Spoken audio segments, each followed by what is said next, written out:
Wow, everyone. Wow. Welcome to today's stream. Hope you all are having a good day today. It's time for D&D. It's time for Spire of Euclid.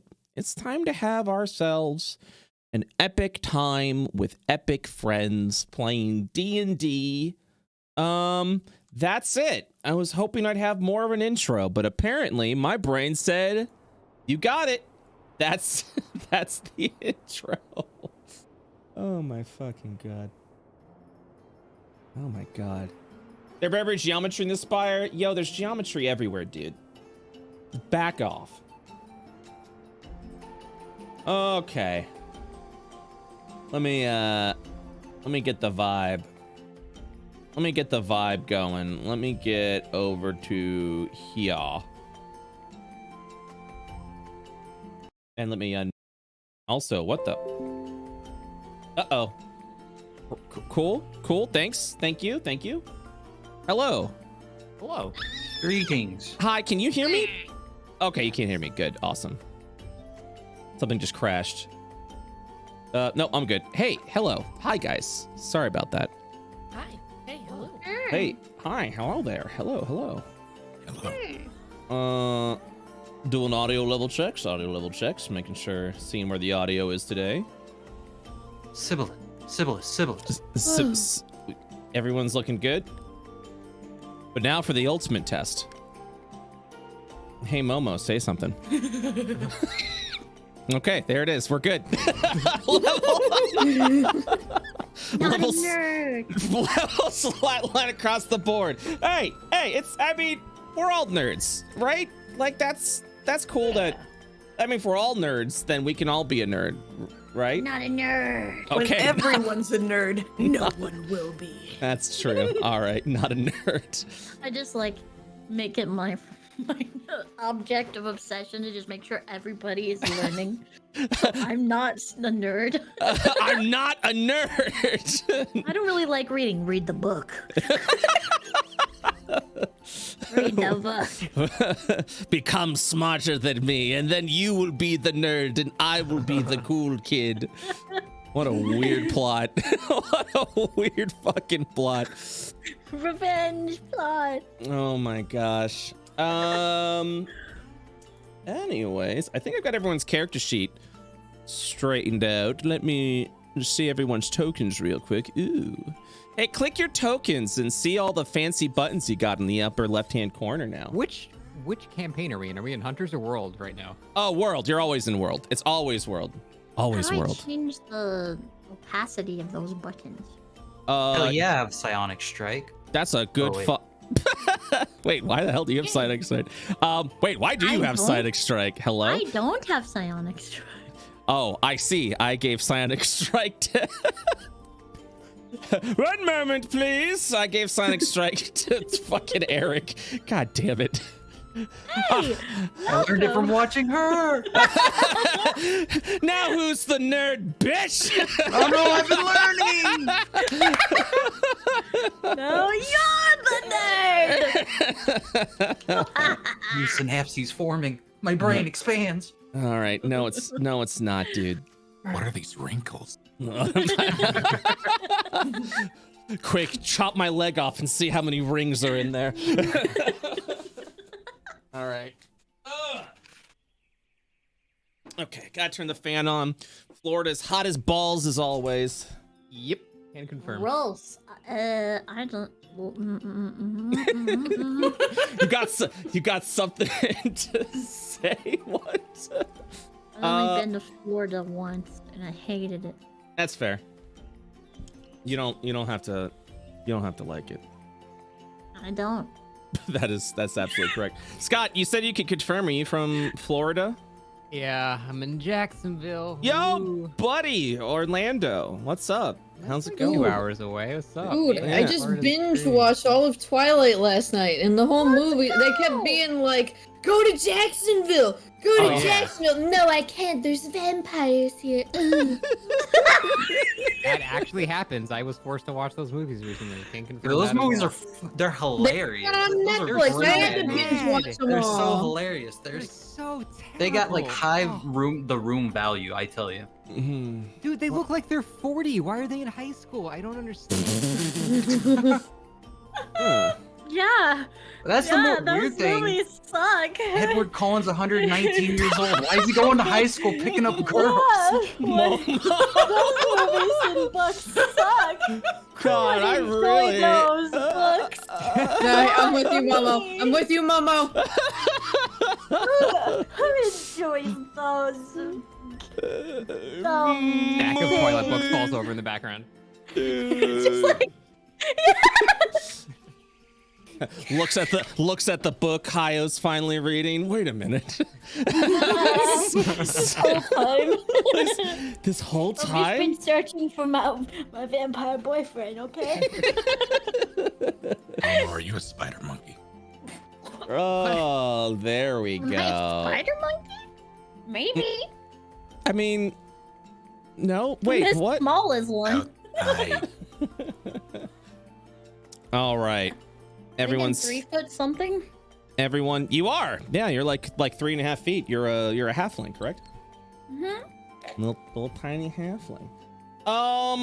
Yeah. Go ahead and click some buttons. See how your macros are treating you. If we're missing anything, let me know. But Ooh, look at that okay. piercing All right. damage. All right. Oh, boy. All right. I'm in that 20s. Yeah. I'm It actually was missing a lot. my What the fuck? my scimitars, and I also just finished my spells, choosing them. Oh, but cool. Awesome.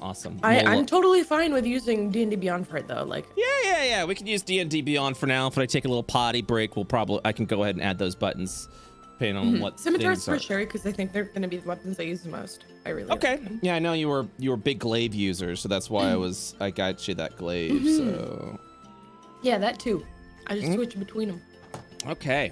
Man, I'm very excited. I think after today's session, I'm going to be working on fishing mechanics in IO. So I'm super stoked to introduce fishing. God, no one's gonna play Wait. the game. They're just gonna do the fishing mini game for like 6 weeks. You know what? I mean, that's what you did with us in the Gamba boat. We would have never left that Gamba boat if that dude didn't go broke. If that boat didn't finally arrive and he was like, get off the boat. We would have returned to Goblin like 5 more times at least. So you guys are still, you're about to depart from the City of Trials. Hayo is apparently jumping around tables, reading a book currently. It's just drinking very highly caffeinated tea. So to recap from yesterday, or from last session, good God, I have no concept of time. You all were looking to recruit a couple of members to join your party while you seeked the stones, the rune stones that would open the back way into the Spire of Euclid. The 4 of you are really suspicious of what the Hunters Guild has been up to, entirely with the monster population and how they may be involved in that, providing, while some say, jobs and valuable assets to the hunters, others, yourselves, may determine that this actually is a dangerous thing, especially considering the fact that you are now spotting creatures that seem to be very manufactured. So, after waiting within the main city, the City of Trials, you have recruited Valith and Cicely. Hold on. Do I have a scratch on my monitor? Oh, I'm mad. Hold on. No. Okay, sorry. Sorry, that was me. Yeah, it's a scratch on my 20. Momo, this is a $500 monitor. Why would you do that?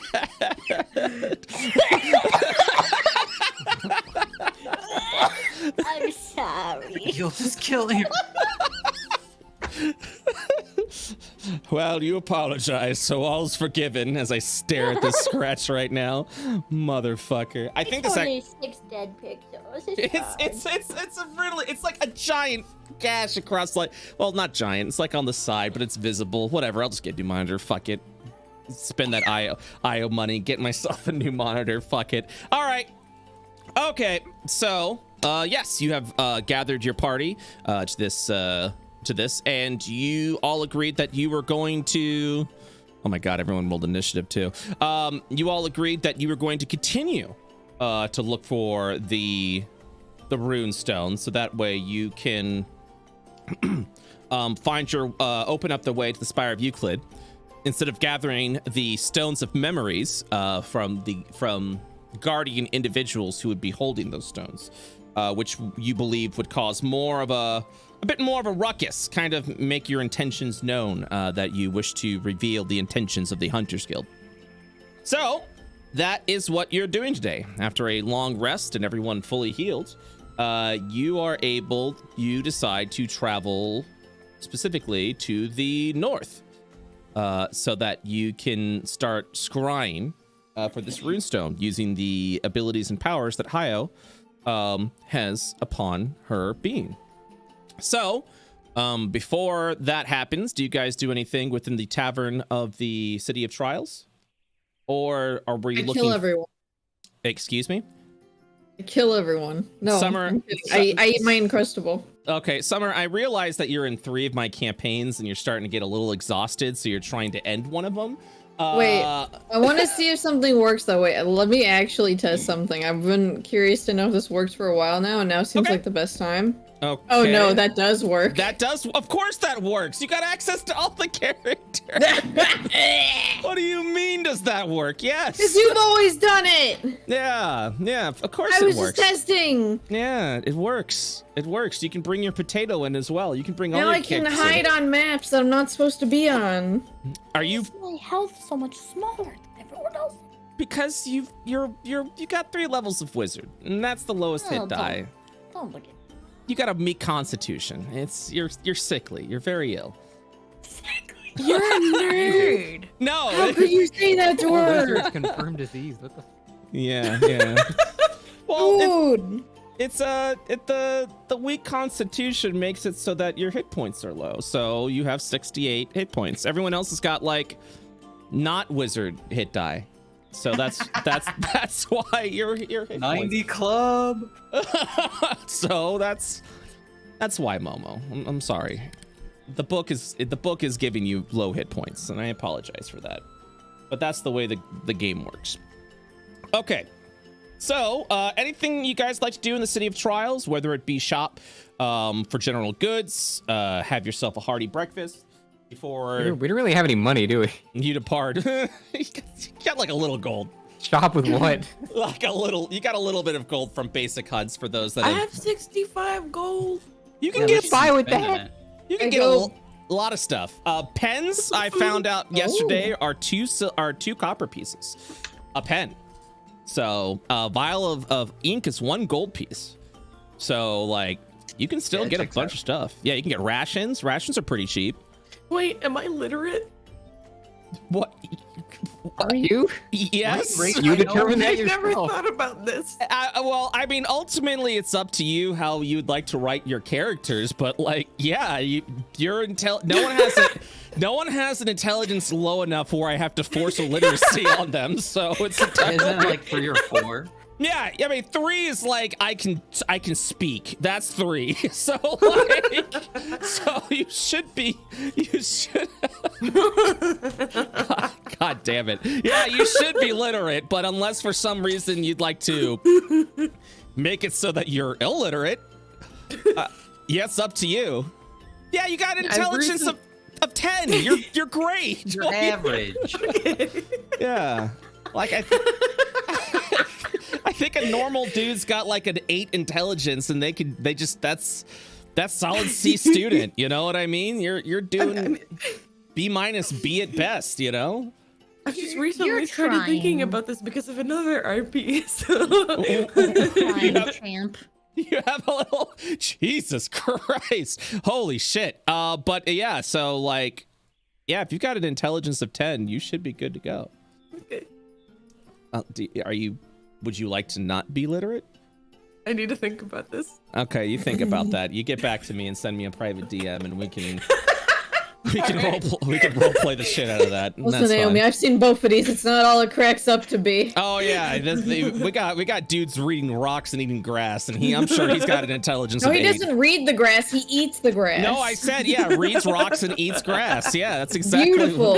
Yeah, that's what he does. Let me see here.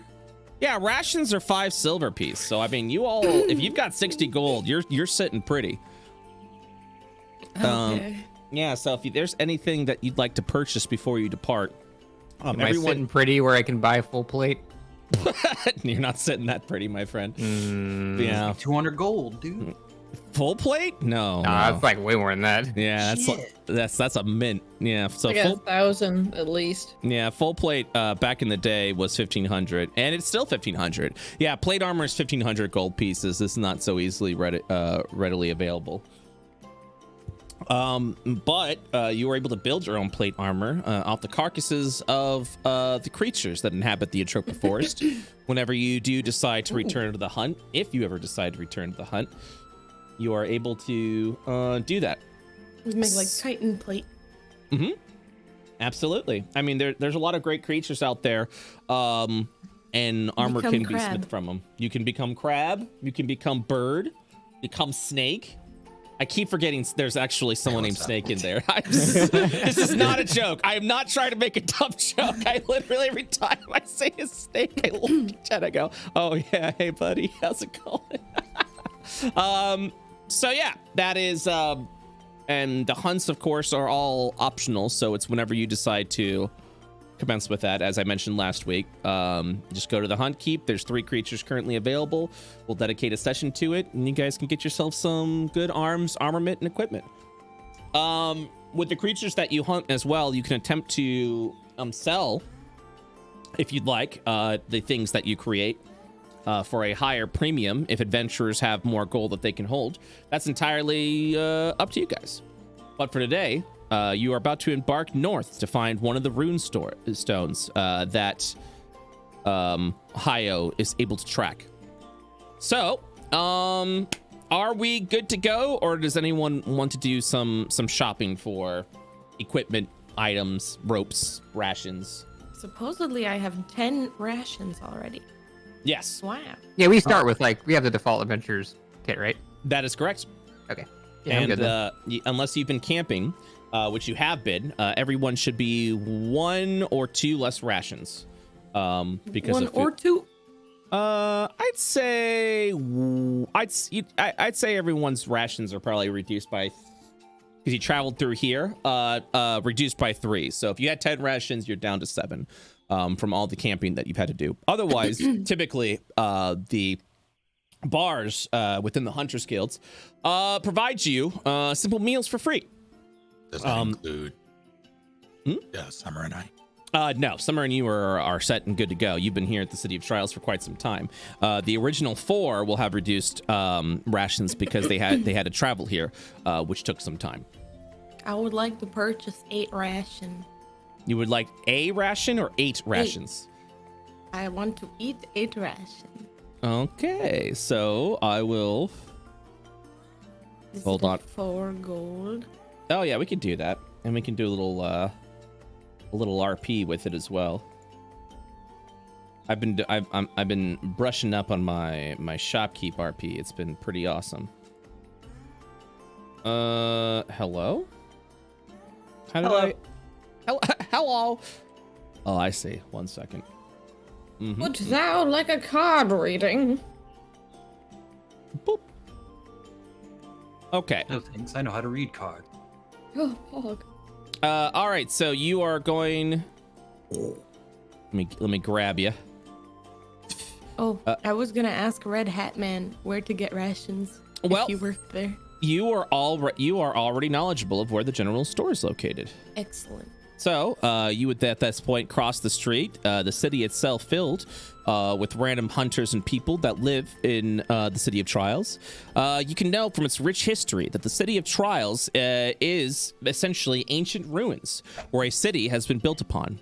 A lot of this ancient ruins has stood there for probably about hundreds upon hundreds of years. The city is recently new as the Gourmand King has made residence here to build his own kingdom. As you arrive over here, you get over to the general store. The door already open. A bell over on the top left corner of it rings whenever the door is open. Windows display a variety of fine general goods, ropes, burlap sacks, pens and papers, whatever you're looking for. As The door is already open and the bell wouldn't ring. Nexie reaches up and rings it and like. he looks over, smiling at you, and welcomes you in. The general store. Hello. Well, how may I assist you, young lady? I would like to buy 8 rations to eat. Okay, Food. I could go ahead and get that for you. Anything, anywhere in particular you're going? He begins packing the rations away. You know, I actually don't know where I'm going. I see. But I know what I'm You're doing. on the journey of life. He chuckles to himself as he puts the rations down on the bar. Yeah, I've really done a lot of journeying, but really no destinations yet. What do you hope to accomplish? He pushes the rations over to you. Well, you know, making the world a slightly safer and better place, I guess. Maybe making some friends. Maybe meeting a cute gnome or two. His eyebrow raises to the gnome statement and says, well, to each their own, whatever makes you happy. That'll be 4 gold pieces, please. Okay, well, I would normally try to haggle, but you're a really nice and accepting person, it seems, so I'm not gonna do that. And she hands over 4 gold. And he chuckles to himself and he's like, have you met non-accepting people? Yeah, I don't know. Some people like really don't think like gnomes are cool or something. Probably, I don't know. Oh, is this about the gnomes? He then tilts his head a little bit. I don't know why people wouldn't be interested in the. That's odd to me. Me too. I think they're really, really cool. I mean, he scratches his head. He has to think for a moment. He's like, I mean, yes, I guess I don't judge someone based off of their race. He thinks to himself. So, like, I judge people on their personality and places that they've been. It's not so much whether they're a gnome or an elf. And then he shakes his head a little bit, chuckling. Didn't expect to get philosophical today. Oh, I mean, I guess that's true. I think they're like, it's probably because I'm really, really tall and they're really, really short, and like, it's like I'm not. I think that's cool. And he laughs to himself. You're looking for someone that fits your needs, that fits your typing. I guess. He shrugs a little bit. Is there anything else that I can get for you? Well, do you have anything like really interesting that you've had for a long time and nobody wants to buy? He'll then go ahead and look over in the glass case. He's like, are you interested in jewels or gemstones? I probably don't have enough money for that. I see. He's gonna go ahead and continue to look to see if there's any oddity that he has not been able to sell for quite some time. Oh God. Oh my God. Don't make me do. Okay. All right. He thinks to himself. He looks over to you with a concerned expression. He's like, I've got one thing that may interest you if you're looking for an oddity that I can't seem to get off my get sold. He will then open a crate as dust will kind of like just brush off from the crate. He pulls out what appears to be some sort of fabric. At this point, you realize it's clothing. He sighs to you as he walks over, placing the dusted clothing onto the table. You will recognize this as a jester's outfit. Oh. No one seems to want to buy this. It's normally 5 gold pieces, but if you're looking for an oddity just to take off my hands, I will happily sell it to you for 2. Look, would it even fit me? I'm really tall. He looks over at it and he says, this was meant more for, I suppose, one of a non-tall stature. You know what? It could come in handy. I'll buy it. Okay. And at that point, he laughs. He'll, at that point, go underneath the counter once again and pull out a small sewing kit. He will give you the jester's outfit along with the sewing kit, and says, if you ever learn how to make alterations, feel free to do that. I'll include that sewing kit free of charge. And he will that's sell. very kind of you. He will then sell this outfit for 2 gold pieces, thinking to himself about that he never thought he was going to be able to sell such a thing, but here we are. Thank you so much. I hope that you have a very good time selling more things that sell more easily than this thing did. He looks around. Yes. Have a good day, my dear. Bye. And she, on the way out, once again, just rings the bell a little bit. Oh, okay. You've got your rations and a sewing kit and a jester's outfit. excellent. Yes. I'm gonna scoot back in here. Yeah. So, you all will see Nexie wander back into the pub holding some rations. Draped around her arm appears to be a sort of like purple and yellowish outfit. You specifically notice that part of the outfit includes a hat, almost like a clown's hat or a jester hat with little bells attached to the end of it. She returns to the table. Don't tell me you're gonna be wearing that thing. The monsters will hear you coming a mile away. Oh, I didn't think about that. Does it have bells on it? You will notice that they have tiny little bells on it. She shakes the hat. Why don't you try it on? Does it make a sound? The bells ring weekly. They've been sitting there for quite some time.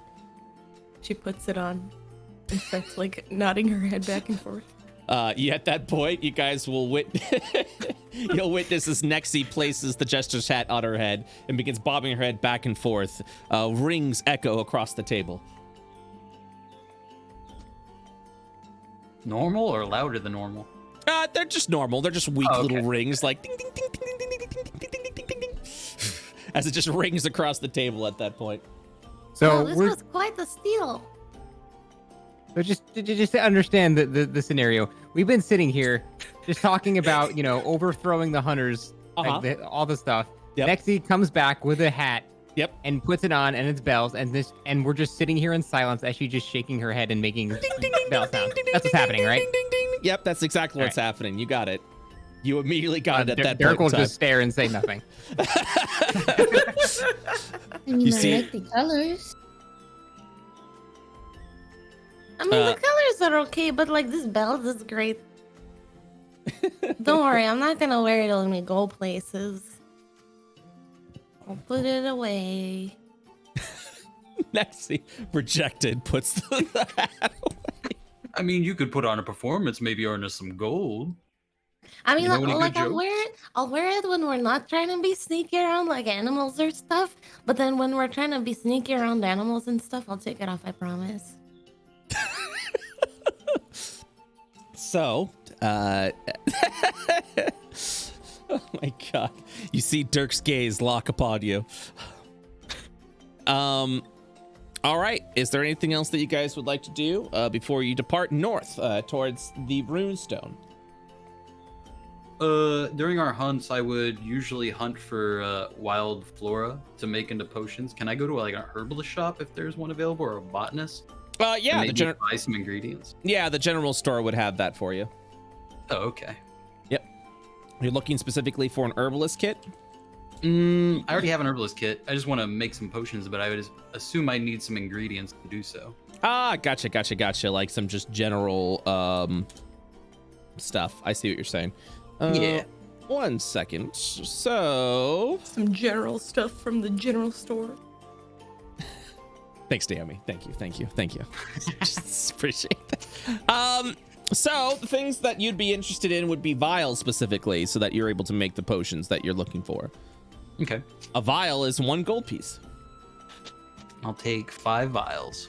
All right. You purchase 5 vials. Would there be anything else you'd be searching for in the general shop? And that would be it. And then I would use whatever remainder time before everyone's ready to make those potions. What potions would you be trying to make? Oh, so you're making potions like ahead of time. Yeah, potions of healing. Okie dokie. Let me see. We be craft. Do you still have all the potions from, or do you still have some materials that you've gathered from the forest before? Or are you making potions of healing while you're on the road? I guess I would not have the ingredients to make them, so I guess I can make them on the road then. Okay. Sounds good. Question. Eric, Yes. was it? No, in character. Oh, sorry. Okay, Jesus. Be quiet, God. Eric, was it? Yes. That vial you showed us earlier, is this something we should be concerned about? I'm not quite sure. I've seen it enhance the ability of one of my party members, and I've also seen it be detrimental. I've just been experimenting with it. I just want to know what we might be getting into. It seems pretty toxic to the touch, so I definitely wouldn't say ingesting it or just even touching it is advisable. Good to know. What do you intend to do with it? I'm not sure. Maybe it could be used as a pharmaceutical, or who knows, maybe a narcotic in the future.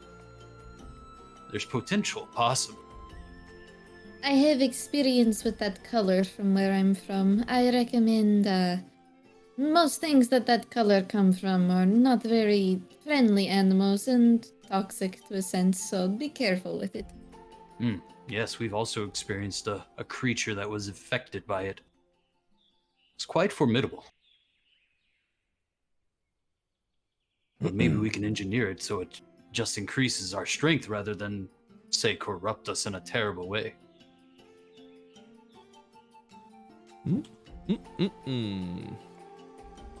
All right.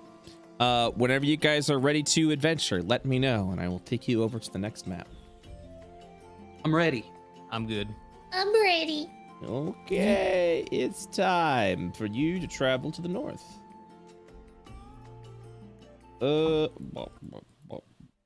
All right. So, as you guys begin your travels, you've been traveling for a few hours now, leaving the city of trials and adventuring forth through the forests as Hayo continues to detect the ley line, the magic of these strange rune stones that seem to be attuned to the Spire of Euclid. As you gather north, I believe, Eric, you mentioned that you wanted to look for ingredients specifically for Healing potion. For healing potions. Okay. So for this one, do you have survival trained? Not proficient, no. Okay. So we are actually going to be moving away from hunt checks. You'll actually see why, to sort of simplify things. So since you've been someone who's been gathering potions, you will now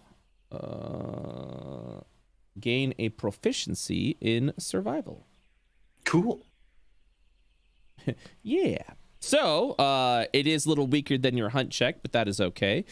Feel free at this point to give me a survival check. All right. So with a 16, you are able to find... Is the proficiency working? I've seen a 0 bonus. Oh, you know why? So it's a 19. Sorry, I only changed it on your character sheet. I didn't change the Roll20. Thanks for pointing that out, Scott. Thank you, Scott. Thank you, Scott. Actually, it's a 19.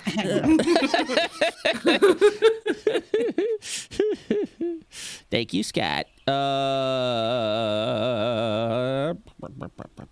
Where is survival? There it is. Boop. Nope. I was about to change it in dirt because Scout was the one that told me, and that's not what I'm supposed to do. Almost got the free point. You almost got the free point, dude. Survival. Wabam.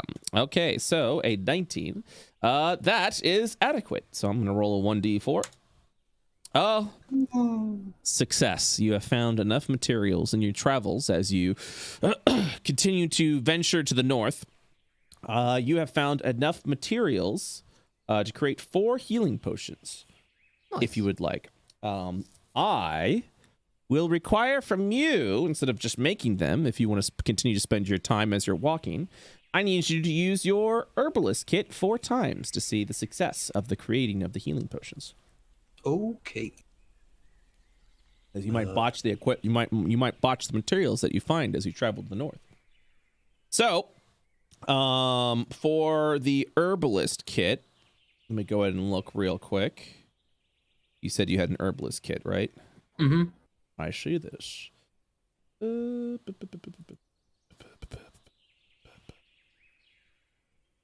One moment, please. I remember how to do this in D&D Beyond. Hold on.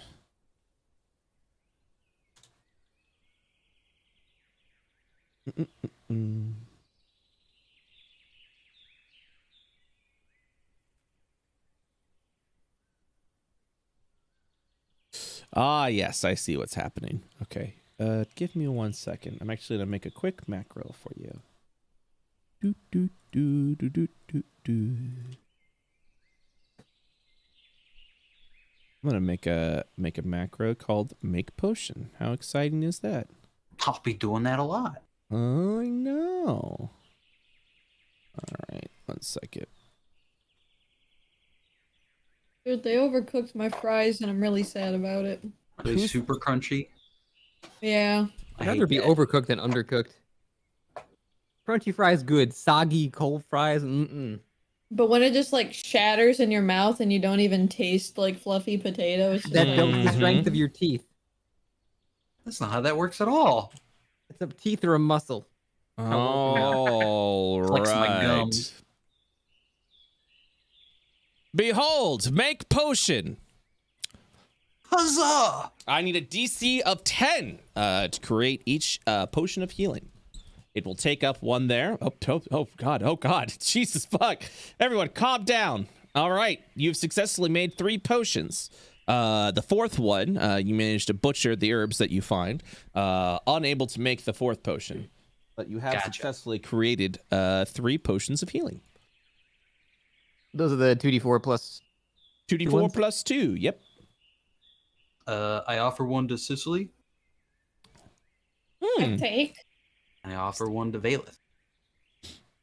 Wow. Look at Eric already making friends. Yeah, after the potions are made, as you continue to travel to the north, each of you will gain 1 potion. The failed potion itself is completely useless, as you kind of see this charred sludge liquid within the vial itself. Can I just pour that out and keep the vial then? Yes, you can. I do so. All right. What color is the potion that you give me? Red, right? Yes, that's your standard healing potion.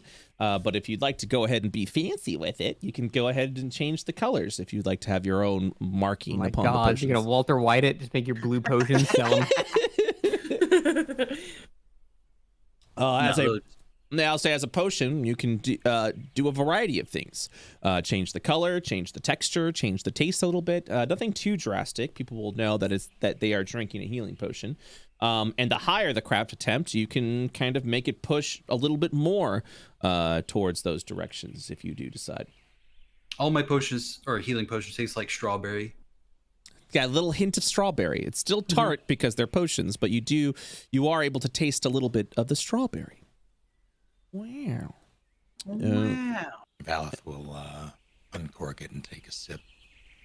You take a sip specifically to see what you're dealing with. What are you trying to determine anything in particular, or just to taste it? Just to assess the quality. Well, the potion that you would have been handed, the quality itself is very good. I mean, it's your typical potion that you would normally get from a general store, but those are also extremely expensive. Healing potions are usually 50 gold piece a potion. And here is this man just picking herbs and flowers from nature, and a few hours on the road managed to create 3 potions very easily. And you made this from twigs on the ground. Oh yes, the flora all around is very potent. Very impressive. Tastes like strawberries. Oh, God damn This is gonna seem a little weird, and it probably is to the people around here, but you see, like, Cicely put the potion on the ground, and then she kind of, like, walks over it, and then when she keeps walking, the potion is gone from behind her. What? Wait, explain that again. She like walked over the potion and it's gone. Yep. Like it appeared in her inventory like a video game. Where does she keep her bags? She also notably doesn't have a bag. She just has like a little purse. Oh, There's wait. a tiny hand under her skirt that just. Ew. Does she also like float like Morticia did in like the Addams Family? It doesn't float, but you can't see her feet because her dress touches the ground. Okay. She walks over the potion. Oh, that's not. And then Come on, man. the potion just vanishes. Why are my companions so weird?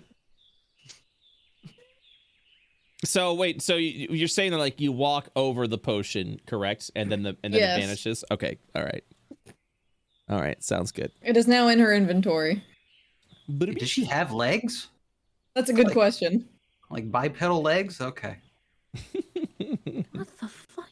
Just a tiny segue under there. Dude, how did you Just know? standing on a Roomba. Dude, I glide. It's my Roomba. You know that cat on a Roomba thing? That's me. As you guys continue to travel north, is there anything that you would do along your travel to the location of the runestone? Not particular. Doesn't sound like it. Okay, then you will continue off to the north. One moment as I load this map in. You all will Map. map. I have to get the right hue.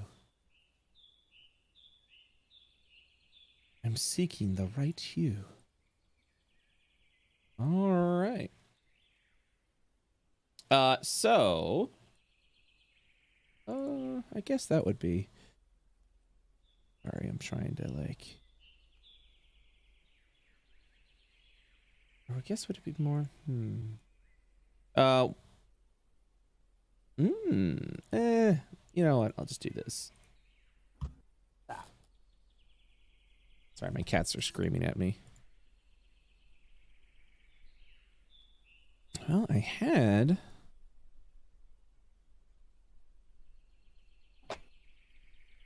Cicely's gonna, out of curiosity, pull a card out of her deck just to see how today's gonna go. What card do you pull? That's a good question. Let's see. This woman scares me. Oh, Okay. Right side up, All the right. other one Well, inverted. that's interesting. Hmm. Seven of Cups forward, searching for purpose. Wow. Nice. Very fitting. All right. So as you guys travel over to the north, you finally arrive into the location where the ley line seems strong. You've been traveling all day. So the sun is actually about to go down. So you're kind of looking at a dusk / dawn, not dawn, like a dusk sort of arrival once you get over here, as the sun begins to descend. That's the right hue. That's the right hue. Thank you so much. I was trying to get that right hue. I don't know. I like coral blue number 5. Coral blue number 5 for that. Okay, I'll remember that I for like next spring time. green. Okay, it's fine. I just, just trying to make an environment. It's cool. So, as you arrive over to the ruins, well, specifically once you arrive over into this area, this seems to be an ancient location. As you look around, you see that this possibly once belonged to an ancient civilization. As a lot of man-made, manufactured Buildings, archways, pillars litter across the nature ground. The pebble-like streets, the masonry work. This is a place that seems to have been long since abandoned. As you look around over to the north, these rooftops you'll see are buildings. Buildings and structures, shelter that you are able to enter. The ley line leads you here and seems to be very strong. What do you do? Dirk will glance over to Hayo and kind of look around and just say, well, is this it? Hayo, you will identify that this is where the point seems to be at its strongest. You can feel the general energy of the rune stone itself, but you are uncertain of where it is located. You figure that it is, if it was to be located, you would figure that if you could find it, it would probably be in this location. Well, it feels the strongest here. If I'm quite honest, it's so strong that it feels like it's all around us. I can't tell exactly where the rune might be, but it's here. It's here. As you continue to speak with each other, you will hear a shuffle from the forest as a creature jumps out from the trees. It's that point you recognize it as a deer. My God.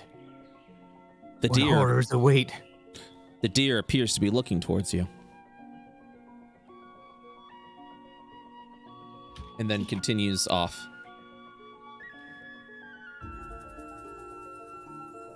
At a normal pace? Or you can go ahead and make a survival check.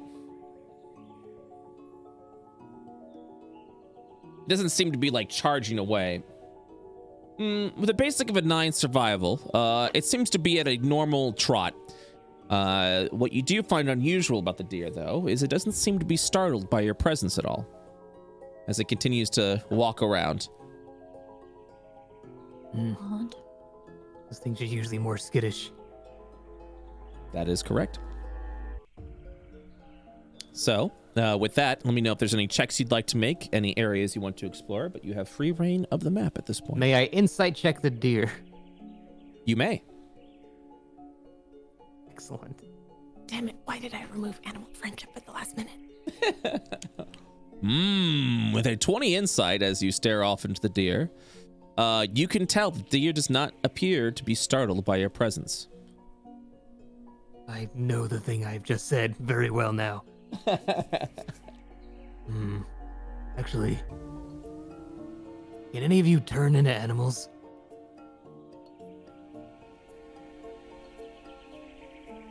You get enough drinks to me, I can turn into an animal. No. Damn it, Eric. No. Okay, let me just zoom back out into normal me. Is this like are druids a class in IO? Yes, they are. So that is it a well-known thing that people can turn into animals? It's established that there are spellcasters out there that they have the ability to transform into animals. That's correct.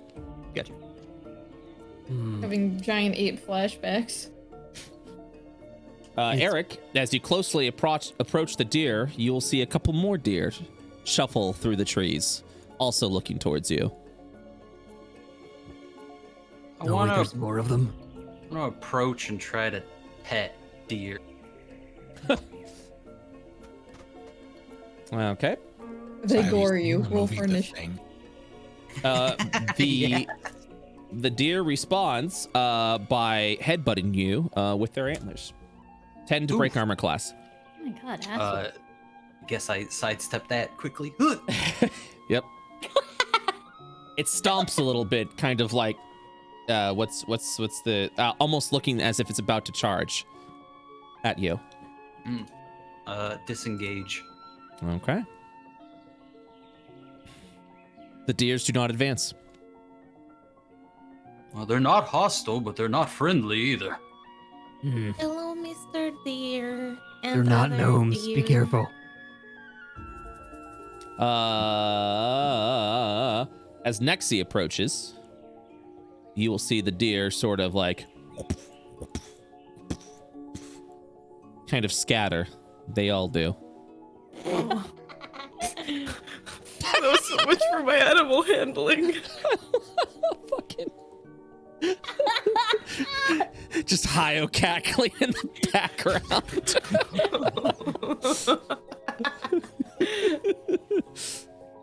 All right. I don't think they're druids. Let's go. As the deer shenanigans happen, I'm going to kneel down next to this fallen pillar. Mhm. Any markings, anything that would identify it, and as a part of history that I would know. Feel free. You can roll investigation, nature, or history check. Okay.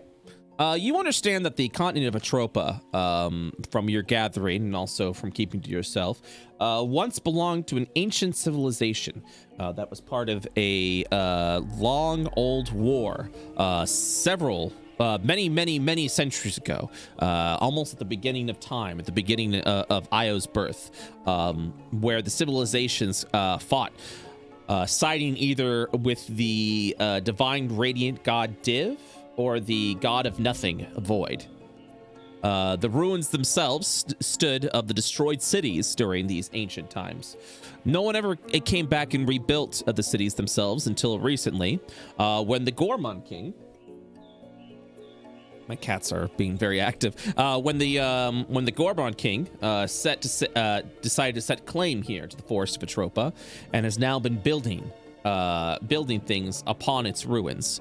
This ruin over here appears to have not been explored or recolonized in quite some time. And that is sort of like the information you gather. As far as like, has there been an attempt to like rebuild or anything of that nature? No. Everything just kind of lays still at this point, untouched by time.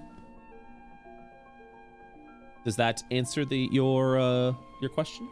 It does. Perfect. I will stand up, stretch, and start making my way towards the party. Okay. The deers are still observing you, but keeping their distance now. Dirk's gonna move up to this. Is this like a gazebo? Yeah, so it's like an ancient, an old ancient building that's been standing here since the beginning, since the city had been built. As you approach the gazebo, you will notice the deers sort of begin to step a little closer, still keeping their distance, but apparently observing your actions. All right. Does anyone think this is weird? And Derek will like point to the deers. Oh no, this is definitely weird. They're not like... I feel like they're planning something, but they're animals. But they shouldn't be planning things because, you know, they have peanut brains. Well, why not just scare them off and then continue to investigate? Because they're intriguing me now. Dirk will take one more step up and see how they react.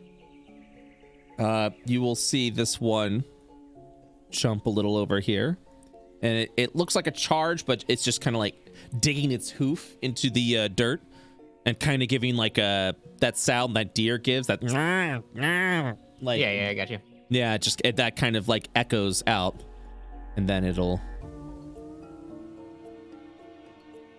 move away. Is there like an entrance to this building or like a door? Or anything like yes, there is. So you'll see these little light circles. That means that you can enter into the building itself. There are no doors, so it's already open. As you look inside, it appears to be an ancient old ruined building with a staircase that descends down under the earth. Dirk will look back to the party and say, "Got some stairs here. They don't look too inviting, but I'm sure it's something we can handle." Do we want to take it does a peek at the other building? It does descend into darkness, so a light source will be required to make your way through. Like hell it would. Dirk. Why do you say like hell it would? Dirk, do you descend down? Dirk will. Okay, so he'll go to the point where, like, you know, how the light will eventually be cut off. Correct. Like, you know, the change in elevation. He'll go to that stopping point and then just like stand there. All right, and just kind of wait and see if anyone else will go in. Yep, pretty much. Hayo, what are you doing? I noticed you're off in the corner. Oh wait, bio break. Sorry, my bad. What is everyone else doing right now? Eric, Do we want to just follow Dirk, or do we want to check out the other ones first? Nexie's gonna quietly wave at the deer on the right. the deer will like huff and then kind of hop off over here. Okay, bye, I guess. He said bye. I think he likes me. It would probably be beneficial to check the other houses as well to make sure it's the same thing. I agree. Can you even see down there? Yes, I can see everything. Okay. His eyes extra squinty. I'm gonna walk down to like a couple of steps behind him, and is there anything I can see with my dark vision? Yes. So as you walk in, like as mentioned before, the stairs descend down into the earth, leading into a stone mossy hallway. Let me use the grand map to see where everybody is. Yes. Yeah. So it leads to us like a mossy hallway with an assortment of ancient like jars and things like that broken in the floor below. The hallway itself turns after you descend, but that is all that you see. Wow, it's really dark down here. You see all that broken stuff on the ground, Dirk? How far away is the broken stuff from me? It is from the stairs descending. I mean, you can't see it. You can't see it. Just answer the question. How far is it? What do you mean why answer the question? If you can't see it, I can't tell you what it is. Because I mean, I have blind sight, so I would be able to see it. I need to know how far away it is. Oh, so you do have blind sight? I mean, only for a certain amount of feet. That's why I'm asking. It's for 10 feet. Oh, gotcha. It's more than 10 feet. Okay. Then Dirk will just simply go, yes.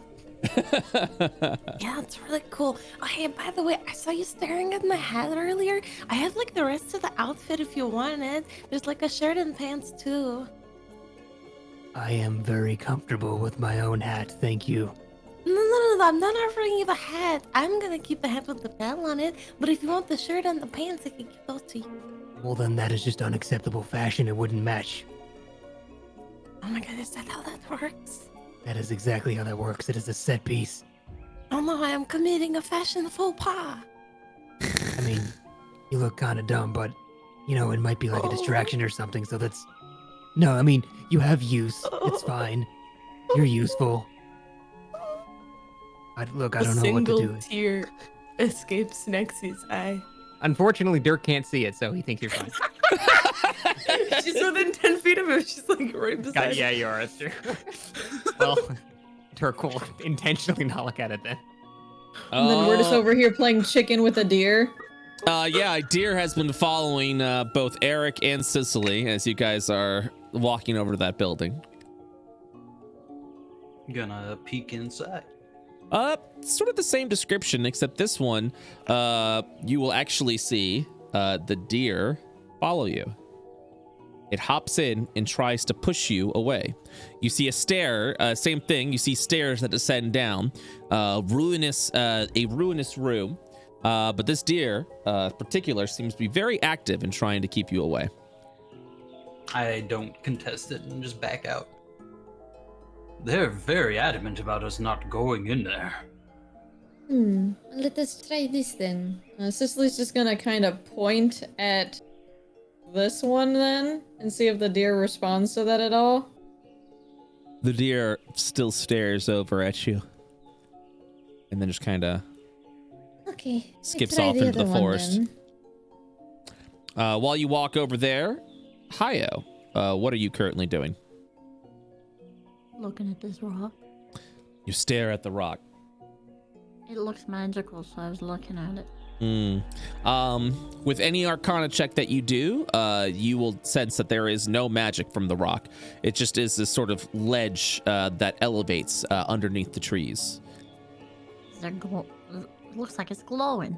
Is it not glowing? It's like that's more of like a mossy grass that kind of like surrounds it. Damn you, hue filter. Yeah.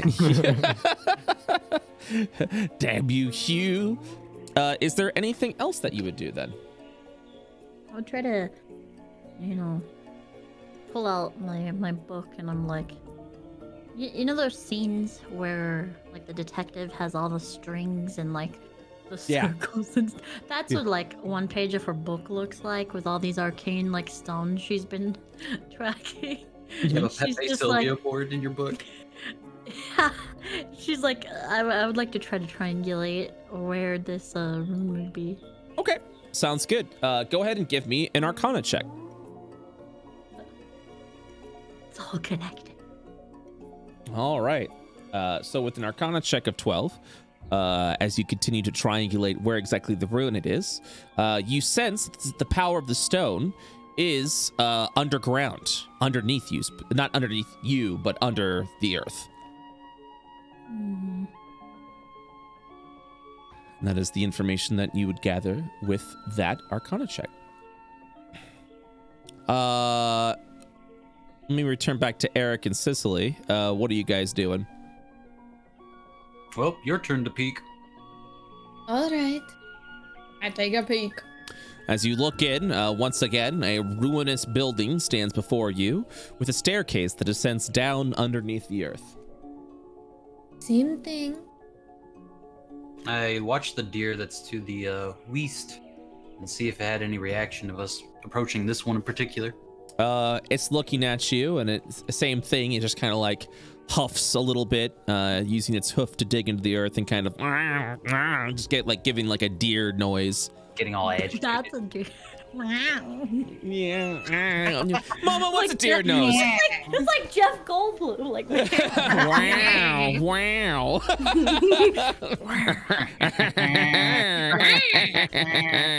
I mean, Jeff Deer Goldblum named does have like a Owen? deer laugh. Yeah. All right, Momo, you give me your deer noise. Here it goes. There we go. That's what a deer mint sounds like. I didn't hear So shit. in silence. Exactly. All right. Every time they really make noises when they're screaming. What do you mean? Yeah, well, it's in pain. it's screaming. It's giving a scream God. noise. Yeah, and that's It what I'm just saying. opens its mouth and just looks at you all calm and just. Hold on. Ah! All right, there you go. There's the deer noise. So yeah, it gives deer cried noises, echoing within the ruinous area. Goodness, the deer in this area sound like men screaming.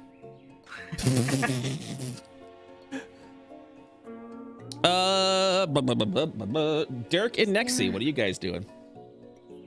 Eric is just scanning the darkness, but like he's got his like his you like the I'm thinking gesture with his hands, Mhm, like mhm. he's analyzing anything in the distance that he cannot Next, he's see. gonna call back out.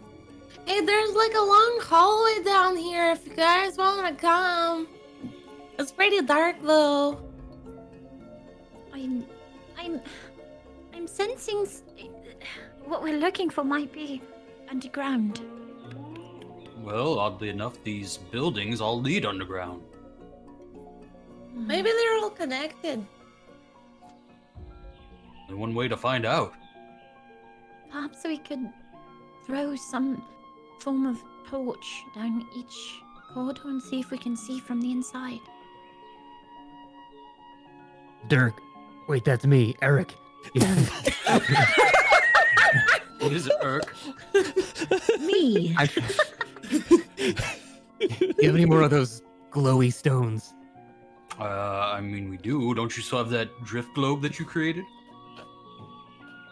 was that in my inventory? I never actually used it because I'm too cool for it. I thought you kept it because you put a huge I never used scythe on it. I don't remember. Yeah, I'm just trying to make sure if you actually gave me one. You did? My God, how edgy are you? Yeah, you would have it. Yes. Okay, then yeah. Never mind. How edgy are you? Yes. Yeah. I take it all back. Yeah. It should be noted that as you were discussing that, I'm just walking into the darkness. Yeah, absolutely. You would at that point just witness Valeth just Heavier than dark. descend What the into the fuck did you darkness. Does anyone follow? Yeah, Of course. Nixie's gonna follow. I'll go as well. Dirk, like, Get the runs 3 up elves behind Dirk in him. here. The is same now pace. chasing Valeth, trying to outpace him, but not knowing where he is to outpace him. So he's just sort of running in just essentially he's gliding along a wall right now, perpendicular, and just but still running with purpose. Are It's you okay, we got 3 elves. We got some dark vision. are you using your drift globe? No, he's not. Okay, sounds good. Let's fucking go then. You have you said you have blind sense 10 feet. All right. So it should at least stop me from running into walls, right? Oh yeah, absolutely. All right. Okay, so then let us hold on, make sure. Yeah, everyone should be good. All right, everyone's descending down. Is anyone staying above the surface? No? All right. No. Sounds like everyone's descending. Here we go. Good luck. Have fun. Don't die. Okay. As you descend deeper into the earth, for my elves and blind sense people, you'll witness this cobblestone under earth, this mossy sort of this mossy floor, just completely cover around the floor as the earth, trees are kind of breaking in underground. These leafy walls just continue to just cover everything. Oh, it reminds me of home, except instead of moss, it was algae. Dirk will sprint ahead and then just stop here when he realizes that it's a corner.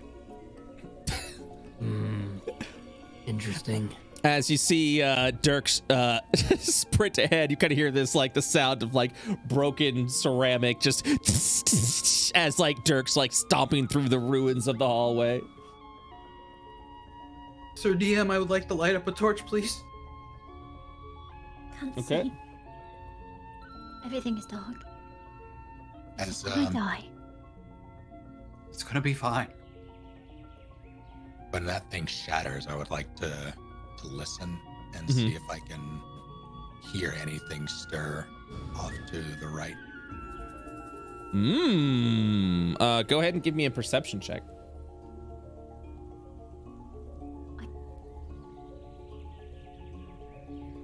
All right. Can't see. That's correct. If you do end up lighting something, just let me know. Torch, please. Torch, please. All right. I'm gonna go ahead and get you your results in a second. All right. So once again, a torch is lit from Eric. People should see now, hopefully. Oh, this is what you were saying. Valeth, you hear paws scurry up from around the corner into the north. We're not alone. Yeah, we have each other. Beyond that, something else exists Oh. in these ruins. It's probably just rats or something, whatever. I don't see you charging ahead now like me. Look at me charging ahead. Oh god, what am I doing? Yeah, it's like this. You just constantly I hope so. just watch Dirk his hands on the wall as he's just moving forward. Deliberately, not deliberately in character wise, but this is Yeah. pottery. Just Yeah, ceramic yeah, stuff, just Ex- stepping all over that. Yeah. Every time he cringes. Okay. Yeah, he's always trying to be really cool. Dirk, stop. I actually need everyone to stop at this point. You hear the growl of a creature to the north, Dirk. A roar from some sort of feline or cat. What's the pitch of it relative like to its size? A deep roar, like a meow? It's a deep roar. Okay, good. Okay, good. How far away does it sound?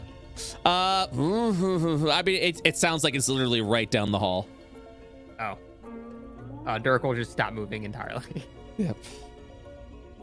And not say or do anything.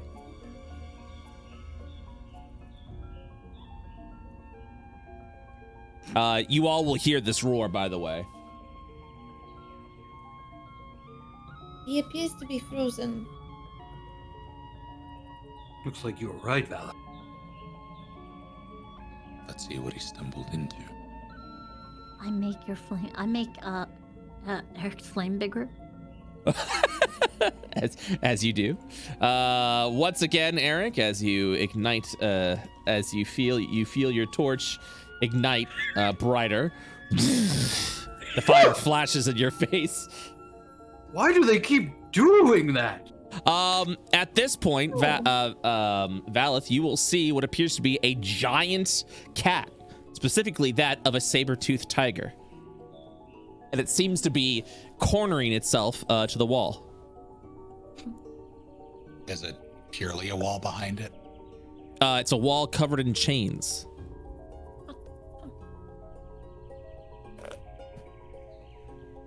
Wait, is that thing like chained to the wall or something?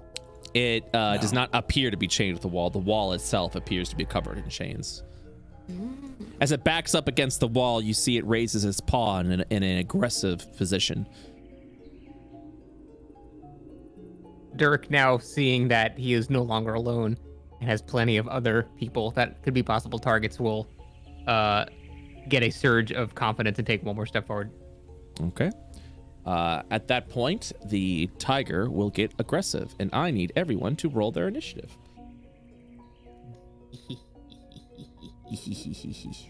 Hey, I saw you. Hey. Back up, Haya. I was just proceeding forward. Okay, whatever. Here, I'll give you this. You get 5 feet. Here, I'll give you this. Moves her back up the stairs.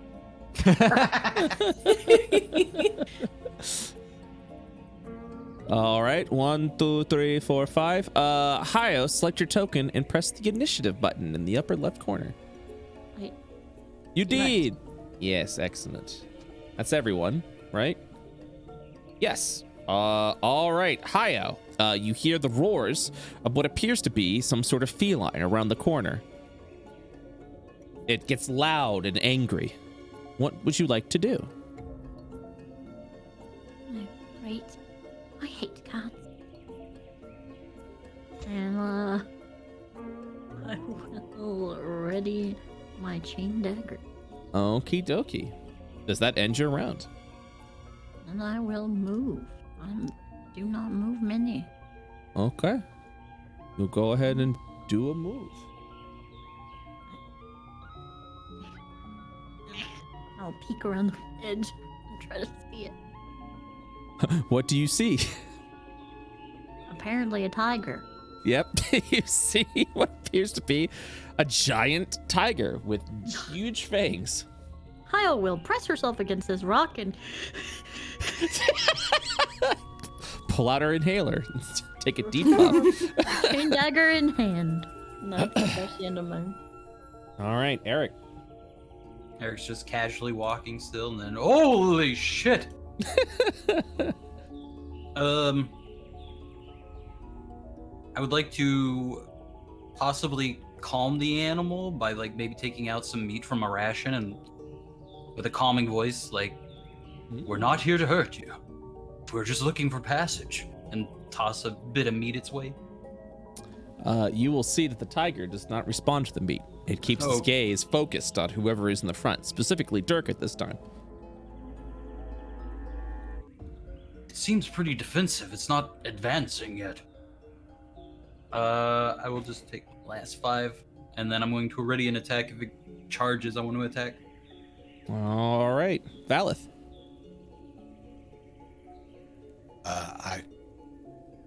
would I have, would it be kosher for me to have cast mage armor already? Because I would cast it within those 8-hour periods. Absolutely.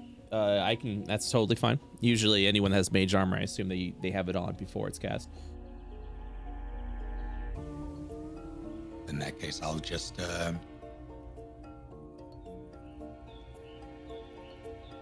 move to the wall and lean against it. And I will ready an action to Eldritch Blast, should this thing advance. Okay. Dirk. Dirk will take one step back. Are we still using hunt checks for identifying? The scan/hunt checks have been recently updated in IO. So they are no longer free actions that you get to identify and roll a check. Instead, you dedicate a bonus action to scan your creature. By spending this bonus action, you immediately succeed. So there are no checks that you have to beat. You just have to dedicate the bonus action to scan. Okay, so it's not a free check, but it's now a guaranteed That is thing. correct. Okay. If I use a bonus action, I can't ready a main action, can I? No, you can ready an action. You still have an action to prepare. Yeah, absolutely. Okay, in that case, yeah. Ready it, yeah. Yeah, then I'll bonus action scan. All right. What would you like to know? This creature has keen smell and pounce. For attacks, it has bite and claw, and I will permit meta knowledge that you can learn as well. I want to go for meta knowledge. Is this thing planning to advance on us? I see. So for that one, I would like you to give me an insight at an advantage to see exactly what it is about to do. Okay. All right. So with a 15, the creature apparently is about to advance, but not attack. It seems to be taking a more of a defensive position than a hostile position. In that case, Dirk will take a step back. He can't see what's over here. He just hears a giant roar and just says, "Look, I don't think that thing is gonna hurt us unless we keep moving forward. Maybe we should, not do that." We have the torch now. Eric has the torch, so you can't. Well, that's true because I can technically see it, which means I can see it, right? Yeah, if you see it on the map, you see it. Okay, in that case, well, I mean, he'll say the same exact thing. Yeah. And take a step back, and he will ready an action to attack it if it actually goes on the offensive. All right. Nexie. Just gonna step right here. Mm-hmm. Oh, it's a dead end. I wanna try to see exactly what this wall is like. Does it look like this wall is like a doorway or is something that can be moved? Like, why are there's just decorative chains on a decorative wall that's a dead end for no reason kind of thing? Go ahead and make an investigation check, and this will be your action. Yes, where is that? There it is.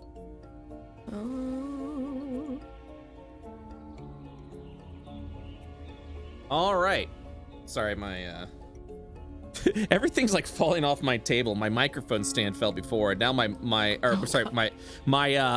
monitor stand fell last night. Oh, jeez. Or like last weekend, and now my microphone stand was like, I'm not working either, and I'm like, cool. All right, so, hold on one second. I need a moment.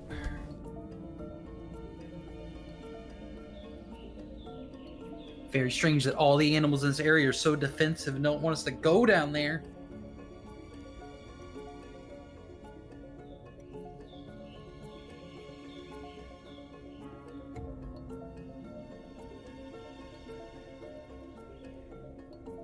You think they're under an enchantment? Potentially, but oh my god, I so regret not taking animal. I know. Fuck healing word. God damn it.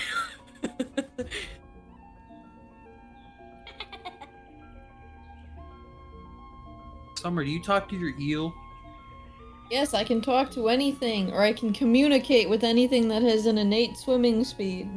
Oh, darn. So not every animal, only if they have a swimming speed. Wait, but big cats can swim. But I don't think they have an innate swimming speed. Swimming speed works like you can walk through water, essentially. Like any fish, or half land, half water creature like alligators, crocodiles. What about beavers? Do they have any? Probably can talk to I can probably All right, talk I'm back. to beavers. Sorry about that. Yeah, my microphone stand was like, I'm falling off the table now, and I'm like, cool, that's awesome. You do you, boo. All right, so with your investigation of 15, as you kind of like spot the wall itself, the wall itself does not appear to be of the natural structure of the entire area, meaning that it can somehow be slid open, as if that is a secret passage.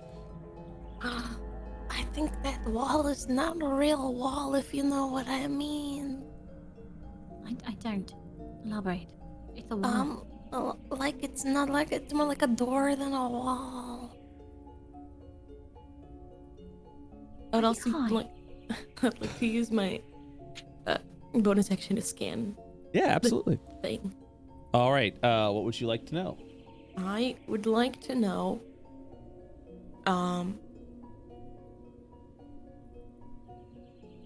Actually, I don't know what I want to know. Oh no. Okay, tell me about its keen smell. Keen smell. This creature has advantage on perception checks that rely on smell. Okay. It do a little smelly smell. That's it. All right. So, before Cicely goes, you will see the tiger. Let's see. It will move forward a little bit and get on its hind legs as if it's about to pounce, as it lets out a low growl. Cicely, it's your turn. Okay. Bonus action, Hunter's Mark him. Okay. Bring. You've marked him. And then for my action, I want to be I want to do like an insight if he's like, if I know these creatures are just generally territorial, or if I get the feeling that he's like purposefully guarding this door. Insight or nature will answer that question for you. I will do insight. Skill check, there it is. Insight, boom. It definitely is acting unusual, but you don't know too much about land creatures. Alright, I'm gonna move a little bit and I'll wait for my friends to start hitting it then. All right. Hayo, top of the round. Round 2. I will call out. We're not here to hurt you. If it matters. You let out a scream into the hallway that you're not looking to hurt the creature. Yeah, that's what I said. Speak. All right. Oh, is that it? Is that all you're doing? No. Does it respond? It does not. It keeps its pose. You actually, you know what? Give me a persuasion check. Oh, great. Oh no. This is it, the turning point. Oh shit. God damn, she's so But not for charismatic. you. Animal handling, not persuasion. Okay, as you scream, "We're not to hurt you," the creature remains to be poised and defensive. It seems. Let's see. Let's have a little see. Sorry, there's so much to read. No, I know. Spellcasting. I know, this is why I find them play spellcasters.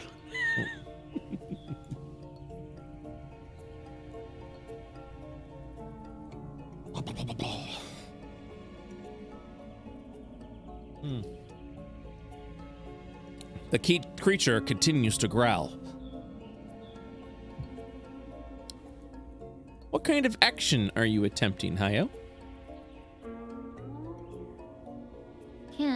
I'm trying to understand absorb elements. I don't know what that exactly Absorb means. elements specifically allows you so that when you get hit with an element, you gain resistance to that. and then you're able to do spells. So absorb elements is particularly good against the spell captures some of the incoming energy.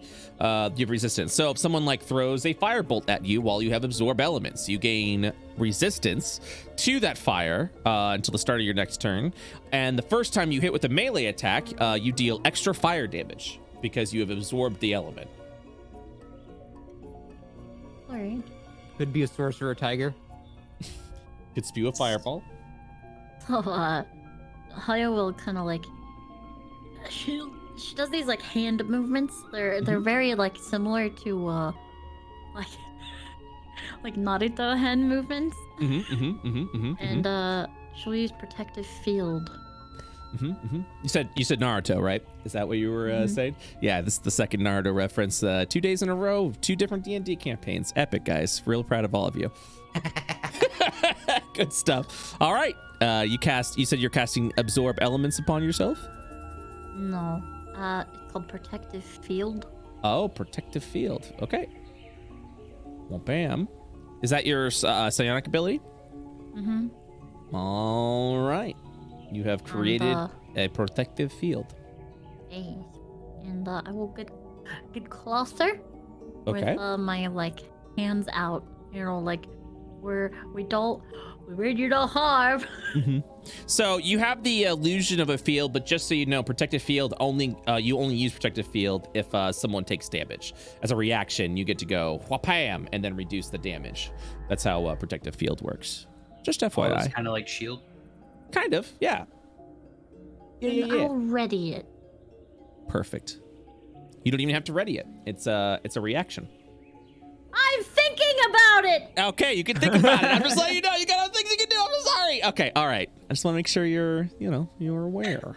All right, you walk over and you think about using protective Arms shield. out, you know, not in enough like anger fight manner, just very low. She's low to the ground too. She's already short. You know, she's low to the ground. She's giving off a very like like sidestep kind of submissive feel. It bows its head a little bit to you as it kind of like backs up a little bit instinctively. A low growl can be heard from its mouth. Anybody got any ideas? It's not attacking me. We mean you no harm. If you can even understand me. Please. It's a tiger. I'm just gonna scare it away. It's fine. Eric. Bonus action scan to find out its hit point. Okay. It's like 3. We're just spending hours deliberating. It's already dead.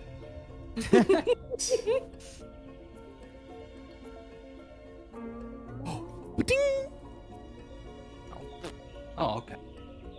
Oh. I just wanted to size it up that way. All right. You've sized it up with a bonus action. I don't think there's anything to fear from this kitty cat. I will action dodge. And I will move 25 feet. It pushes itself against the wall and it kind of, at this point, swats at you. But it misses. You see, it seems to be a warding swat. I think if we pay this cat no mind, it will just stand there being defensive and scared. Perhaps we can advance past him. Yeah, I agree. And that will be my turn. Try to pet it. I tried petting the deer and it bucked me. Like I said, I don't think they're hostile, just not friendly. They just hate everybody. All right, Eric, is there anything else that you'd like to do? No, sir, that'll be it. Okie dokie, Valeth.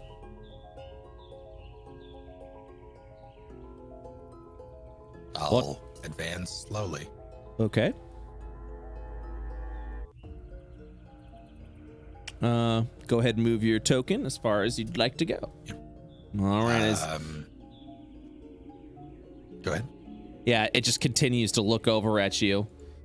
I don't even look at it. Oh, you don't even look at it? Oh my gosh. Bruh. What a fucking badass. Okay. I don't like this guy. Oh, I love him. I'm not sure. Scythe man all over again. So what do you see? I say to Eric. There. Well, I see a wall of chains, but Nexi was saying that maybe perhaps this is more than just that. Fake wall. A fake wall. Eric gives thumbs up to Haya. All right. Is there anything else you'd like to do this turn, Valeth? Now with the tiger right here. Okay. Dirk. All right, well, that's enough of this. Tiger, just go away. And he will point to the tiger and then actually cast command on and say flee. Okie dokie. I was gonna make a friend. I might have to make a wisdom saving throw. One moment. Mhm. It fails at that point.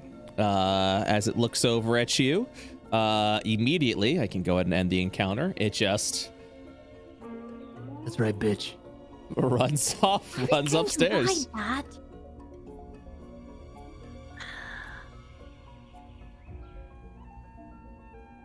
What was All that, right. Hayo? Nothing. All right. Um, Now that the tiger is out of the way, as you investigate the wall to see what is exactly happening, you will notice that the wall itself appears to be loose, as if it can move in a certain direction. The chains themselves appear to pull the wall, but there is something that needs to pull it. Otherwise, as you continue to shuffle along the wall, move it around as it wiggles a little bit, that does not appear to be in this area. Oh shit, Chad is actually right. Command doesn't work if they don't speak my language. That's a good point. It works. It does? Yep. They knew common. Interesting. Okay. Or do you fair know enough. tiger? Look at you, chat. Wow. Thinking that you could power game me? I know what I'm doing. Figured that was the case when book club could actually make a persuasion check. Oh, that's true. Club. So at that point, you see that the wall does move in some ways, but you're actually uncertain of how. Location currently does not appear to be here, as it seems to slide within this wall itself. Wait, there are 3 chains. How many of those other huts were there? 4. Maybe 3 move the chains and 1 moves the wall. Maybe there are 4 blocked off and 1 moves the chains. Maybe. Oh, please. Dirk will look at the chains and say, flee. God damn it. And then just stand there confidently as nothing happens. Well, one of us could stay here. We can investigate the others. See if anything but- changes. What if the cat comes back? Or what if we go out there and the cat and the deer are all waiting for us? And what if we're gonna be cornered next, just like the cat was? Oh my One god, then second. we'll make them run away. They're just little animals.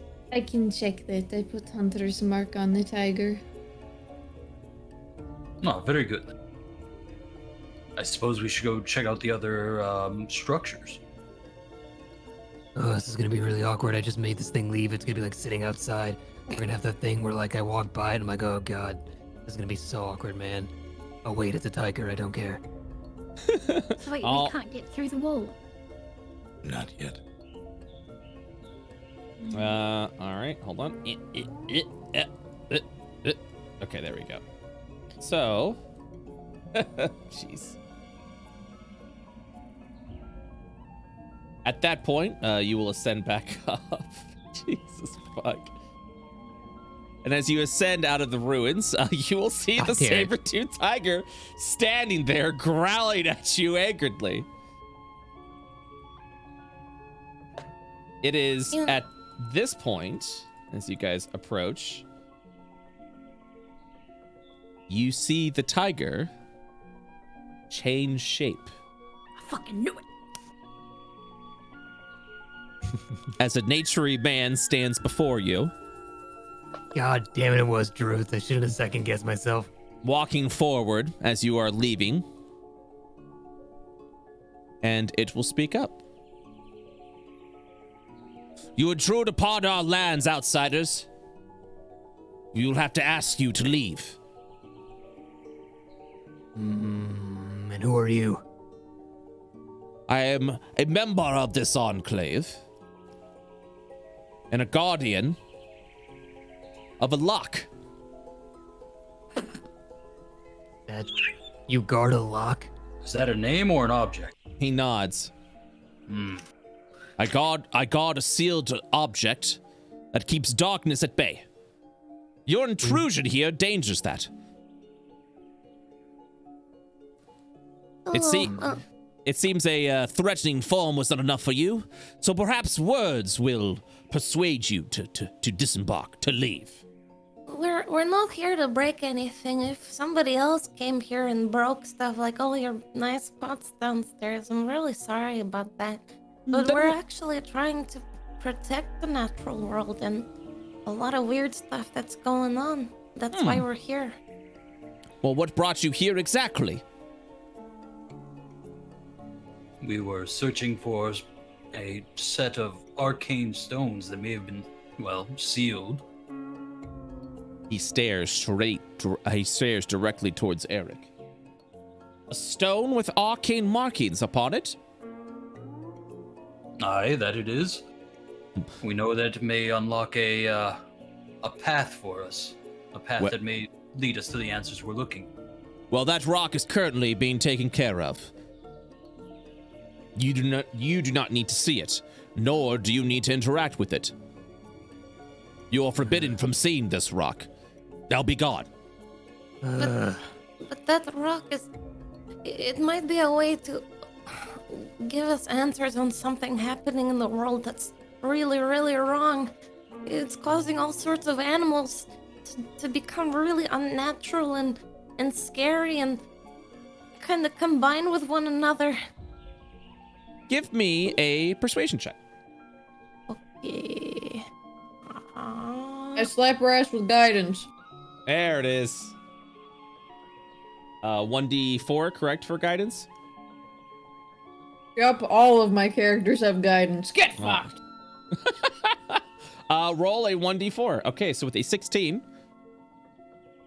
you will see the druid kind of paw over at their beard. As he looks over at this, you see he was about to dismiss you, as if to say, be gone, doesn't matter. Your business doesn't matter to me, but as you begin to bring up animals, the natural order of things, specifically that you've been dealing with manufactured creatures, it is enough to pique the individual's curiosity. Sort of old man waddle over to you and look up. Look up to the tall elf. What madness do you speak of? She kneels down so that they're at the similar height. Mm-hmm. Well, you see, we're from the Hunters Guild, and, well, we're hunting normal creatures for the Gormont King, keeping the forest safe, and the things were strange. There were... Wait, did we identify the void stuff as actual, void? That name, or did we still not know what it was? You identified it as void. Okay. Some of the creatures that we were fighting were corrupted by void or something, and other creatures just started killing each other out of nowhere. And then this one thing, it spoke, but it had parts of 3 of the creatures that we had fought, and it was so strange. And these rocks that the rocks that you're guarding, they might be the key to figuring out why this is happening and maybe stop it. He looks into your eyes. She stares back, eyes as wide as dinner plates. We really mean you no harm. Something tells me this relates to this darkness you mentioned. Nothing so manufactured or abominations as you speak. It sounds like... poppycock wizardry of those that create homunculi and chimera. Absolutely sickening. And you mean to tell me they wander through the forest? When will humanity get it together? He just kind of like continues to huff and puff about. Why do the people need to feel they need to interfere with the natural order of things? Disgusting. He spits on the ground. Exactly. It's so weird. I don't like it either. I like animals the way they are. He'll sigh. Well, young lady, I'd like to help you. We all would. It sounds like that you're on the right cause, but the rock that we have seals an ancient darkness that has not unfortunately been manufactured, but has been here for quite some time. Tell me, and at that point he'll waddle over again to you, what do you know of the shadow? A shadow? Well, I know that trees cast shadows, and so do I, and like everything else does. He kind of circles his hands around. He's like, it's not necessarily a entity or a power that casts or a phenomenon like a tree shadow or a person's shadow, but specifically this planet's shadow. It's a realm of darkness of this sort, and well, needless to say, my ancestors, I believe was it descendants or ancestors? I always get that mixed up. The people before him. Ancestors, thank you. He looks over and he's like, my ancestors used the power of this ancient rock to seal an opening into this realm of darkness, to the shadow. If you activate the runes on it, you're going to be releasing a great darkness upon this enclave. I understand that you're trying to enter into you're trying to stop some sort of abomination using the power of this stone, and while I'm grateful for it, I'm uncertain if your threat even compares to what we're keeping sealed away. But Mr. Catman, are you aware that there are other stones like this in the world? I'm not familiar with other stones like that, but this one specifically seals away a dark creature. Yes. But there are other stones that are unsealed. And I'm uncertain if they actually seal a great darkness either. But this one particular, we're using its arcane energies to keep an evil away. You mean to tell me that you feel that releasing this great darkness or evil will satisfy your objectives of stopping this unnatural order of things? I'm saying it might already be released. How sure are you that it's still even contained? He'll look over at you, kind of walking into the room itself. Huh? What's that? Speak up, lady! I said, how sure are you that it's even still contained? Blink a little bit, immediately seeing your loud expression and nod. Like clutching her book like fucking crazed, like Arcana eyes. He'll walk in. While it's true that I have not seen the creature with my very own eyes, it is a teaching that has been passed upon us from our forefathers. That's perfectly fine, but what if you're being manipulated to conceal the nefarious acts of the people who are doing exactly what we're trying to prevent? He holds his hands out as if to try and calm you down, trying to not have an expressive... Ridiculous! To not have a aggressive pose, as if he's trying to, like, not come across as a defensive or hostile.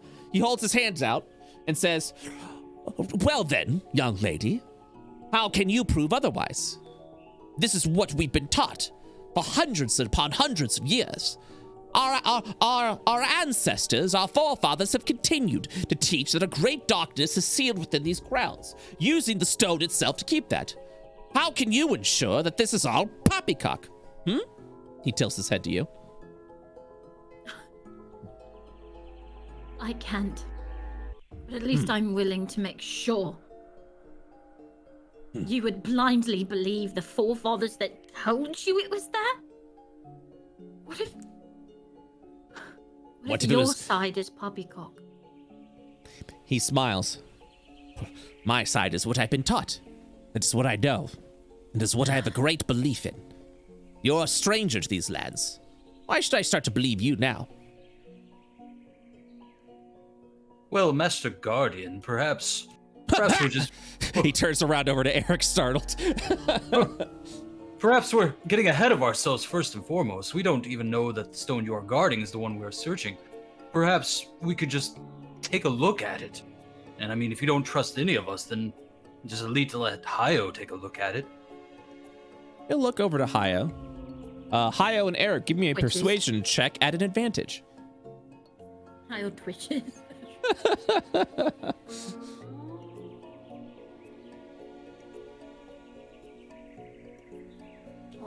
Ooh! Nat 20. The individual pauses his beard once again before he looks over to Hayo and Eric and takes a deep breath. All right, then. I suppose you seem to be well versed with the stone that is in question, and we have been keeping it hidden for quite some time. I don't trust any mistrust from you. Very well, I will let you see the stone. See the stone, not interact with, not cast spells or magical incantations once we get in the room, and I would like you to keep your distance. You are correct, young man, as he points over to Eric. This may not even be the stone that you're looking for, and I hope it isn't. Otherwise, we're going to have a more, looking back to Hayo, uncomfortable conversation of what needs to be done with the stone. I request, though, if I do take you over to the room that houses the stone, that you keep your weapons to the side. You are still strangers upon this land, and we've been guarding this for centuries now. Is that fair? As we spoke to you when we first met you in your other form, we mean you no harm. And he'll holster his weapons. And no harm to your beautiful place either. Very well, then. All right, then. You see, he seems a bit panicked by this, but is willing to give it a chance, considering that there is apparently, from what you're describing, a great danger that might be within the forest itself. He secretly hopes that the stone that you're looking for is not the stone that he has in his possession. Before he looks around. Go on.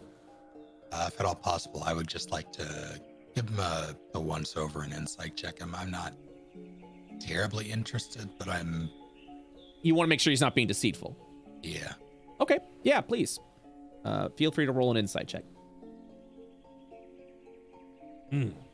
Unfortunately, you can only see what's at face value. You cannot detect any deceit from this individual. You'll see the druid open his mouth and let out a deer cry, the same one that you've been hearing. What does that sound like? Oh, it's like it's Turning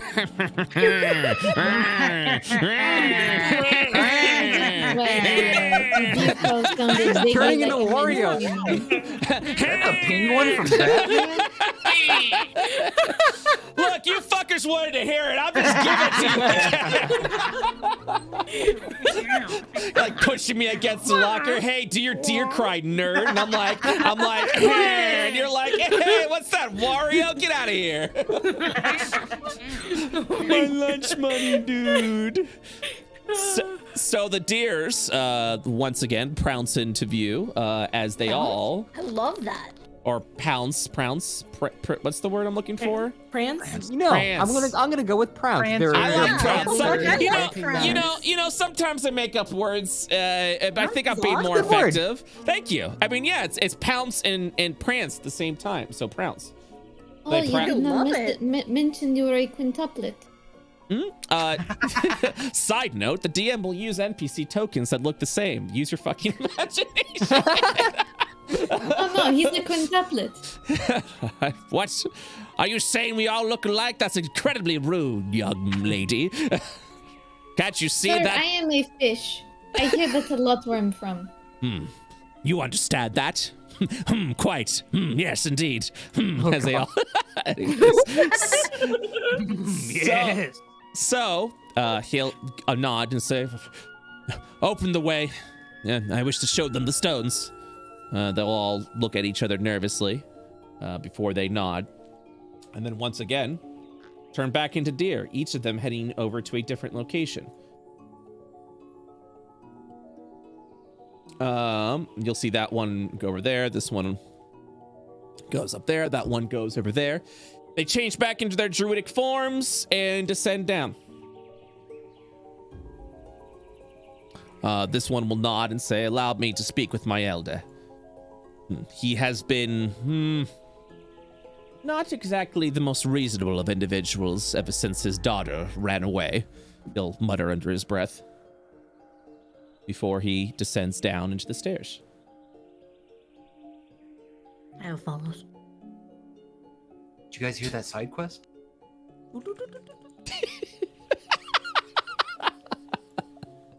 Quest log updated. Boom. Investigate the disappearance of the elder's daughter.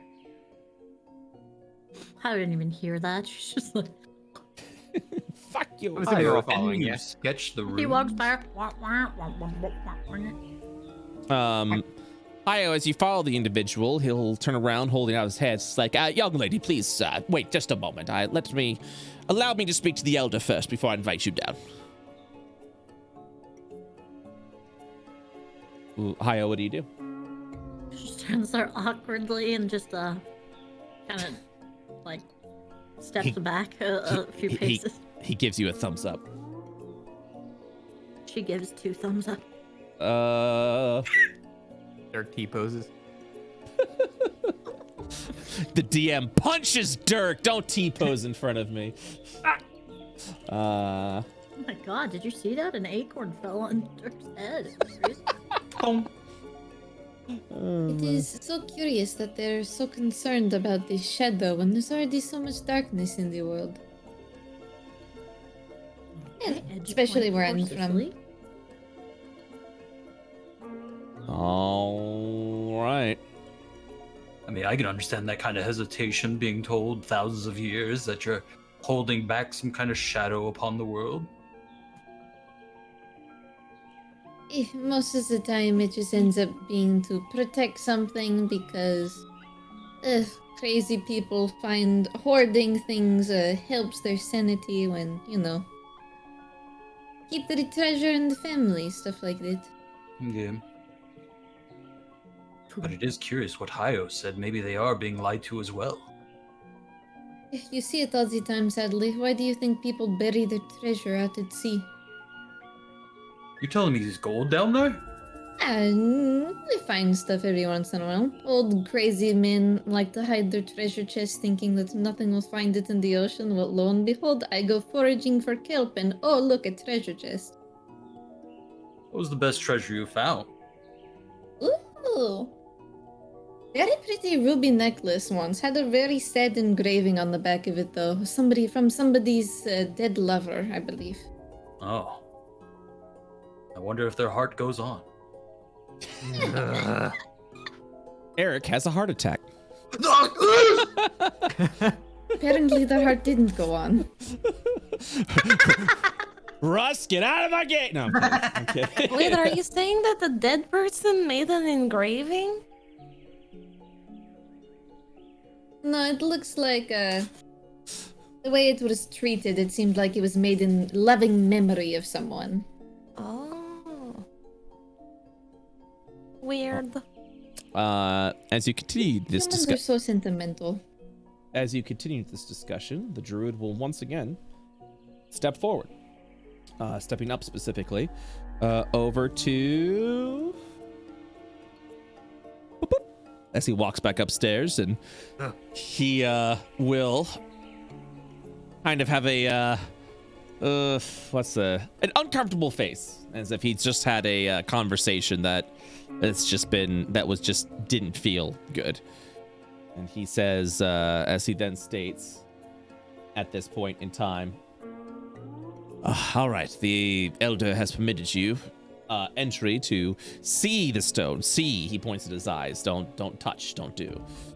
But please keep in mind, we will be on our guard, which means we will have creatures about, and if anything were to go awry, he is not afraid to defend the stone with his life. So, as long as you're willing to converse and not take any sort of desperate action, he has permitted you to look at the stone. Have I made myself clear? Uh-huh. Yes, sir. Dirk, persuasive as ever, as he will then nod and then go, all right. Well, this way, please. Oh, puts her hands in her pocket. Okay. So, as you descend down, he will follow. He will also ignite a torch so that you can see everything that's going on. He'll chuckle to himself. Normally, when we're underneath these ruins, we take animal form that can see through the darkness. We don't need for awkward things like torches when it's just us. Please keep to me. Don't walk past me or anything of that nature. I'd like to go ahead and make sure I, show you. Don't be too aggressive right now. All right. So let me go ahead and Runs forward. You bump into him. Excuse me, sir. Excuse me. He looks over.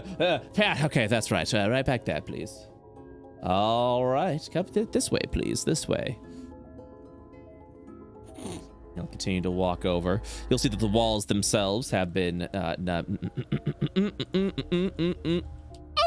walls themselves have been moved at this point as he continues to walk. All right, we're approaching the Elder's chambers, please. He looks over to her, looks over to Hayo. Please, once we get to the doorway, just stay at the doorway, please. What are you doing? Don't get so close there, young man. Just this way, please. This way. All right. There you are. Very good. You can almost smell the anxiety coming off of him. As you walk, you'll see that there are 2 saber-toothed tigers over to the corner. Seems to be guarding the stone. He walks over as he kind of gives like a little bit of a nod at that point in time. Hold on 1 second.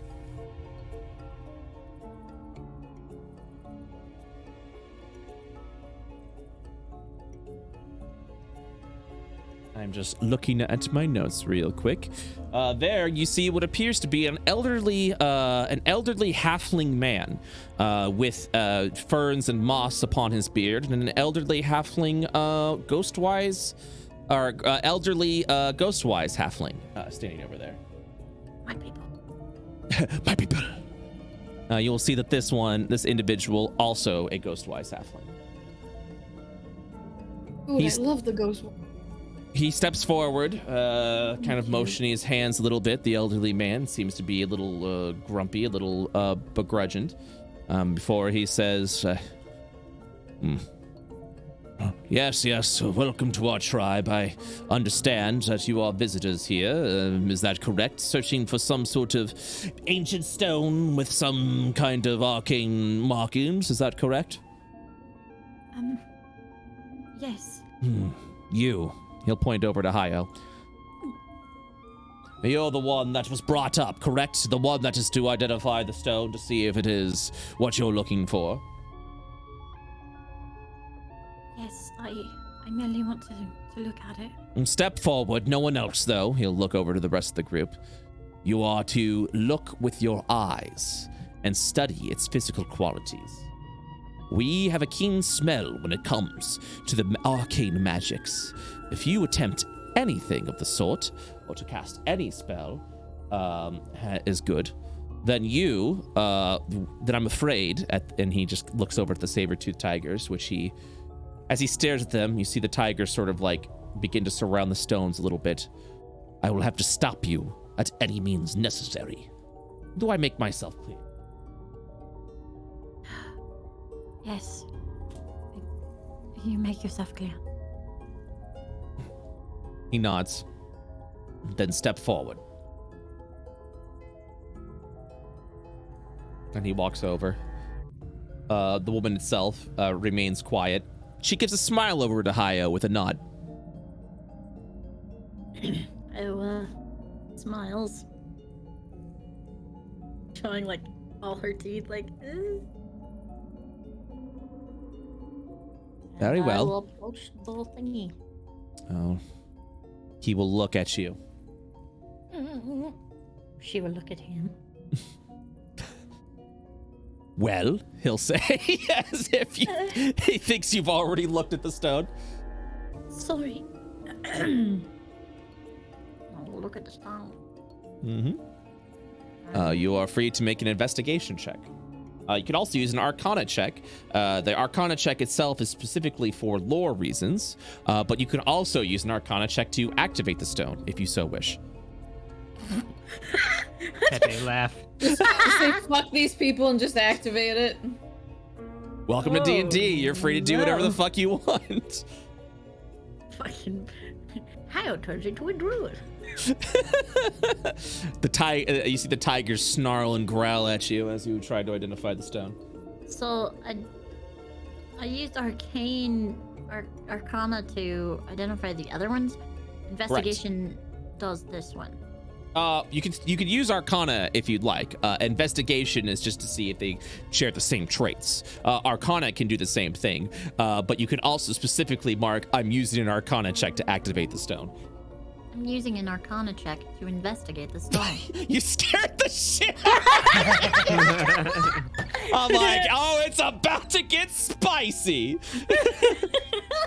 D&D, the game of fuck around and find out. Yeah. Oh man.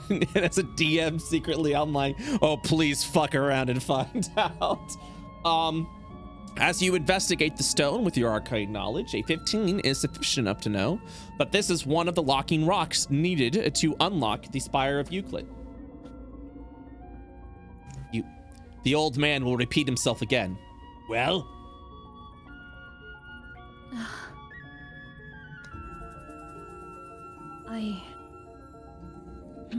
I'm confident that this is a stone that we would be interested in. As you stutter, a low growl will come under his breath. Back away.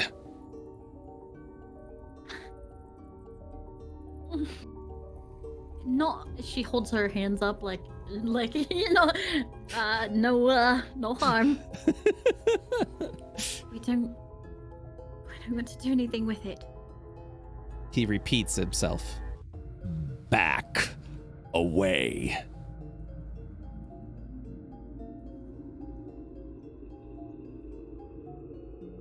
The elderly woman will pat you on the back as you back up into her. And she'll let a smile out and kind of give you a comforting pat. I was like, did she kiss me? What? No, she didn't. Oh my god. Oh, sorry, pat. Damn, halfling's into some weird She kisses you on the cheek and says, there, dearie. And you're just like, what the fuck? No, she pats you on the back, kind of like a comforting, like, yeah, this is uncomfortable, I'm sorry. You know? He'll walk over to the stone and turn around until, once again, crone on. I'm uncertain of your reasoning here, but I assure you that this stone houses an ancient evil. Any sort of activation with your arcane magics will free the evil. I don't care what your purpose is, but I will tell you right now that whatever it is that's out there that is troubling the mortal men cannot be worse than what is housed within this stone.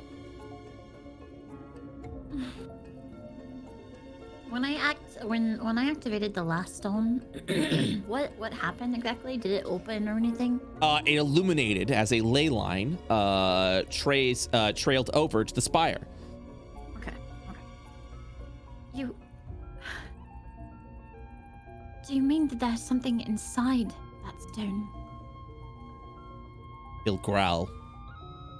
The stone itself functions as a lock, sealing away an ancient evil that belonged into the plane of shadows. You're quite literally opening a doorway to the shadow if you were to unseal that, and the creature that has been sealed inside.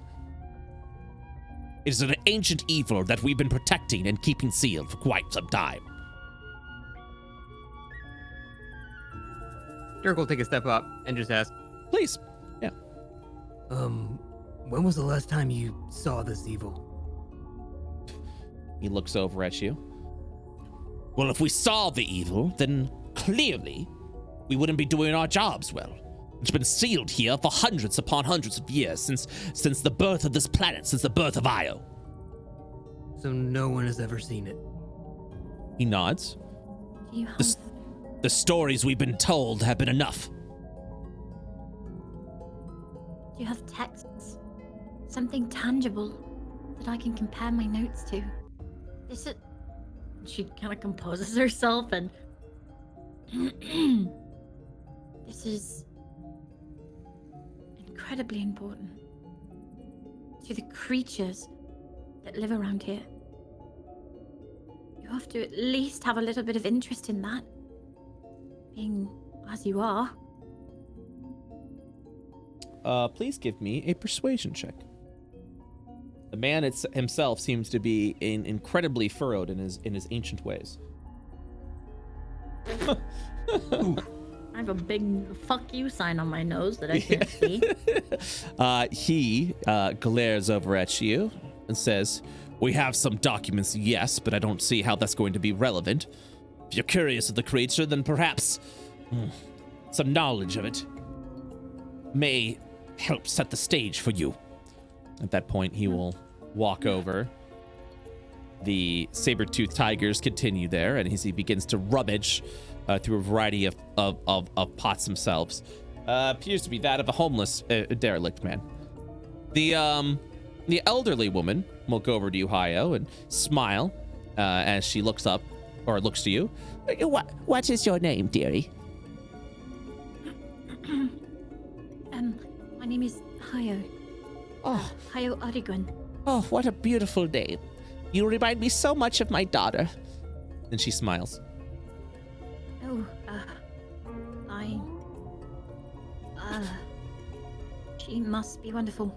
I never knew my parents. She was, dear. She'll look over as you just kind of hear pots breaking as the elderly halfling continues to look through. She'll stare. Throwing shit. Yeah. She'll stare over at you and just kind of mutter a little bit. Oh, dear, I know this is a bit of a stretch, but have you adventured at all with any other halflings, ghost-wise, specifically? I don't think so. She'll frown a little bit before she looks down. But you do adventure, correct? This is my first.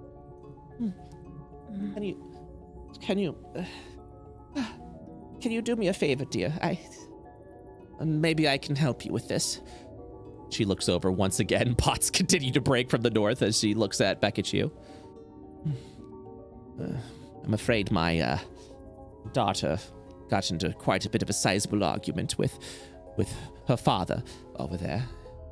If you ever see her or hear the name, can you please let her know that her parents love her dearly and hope she's adventuring well.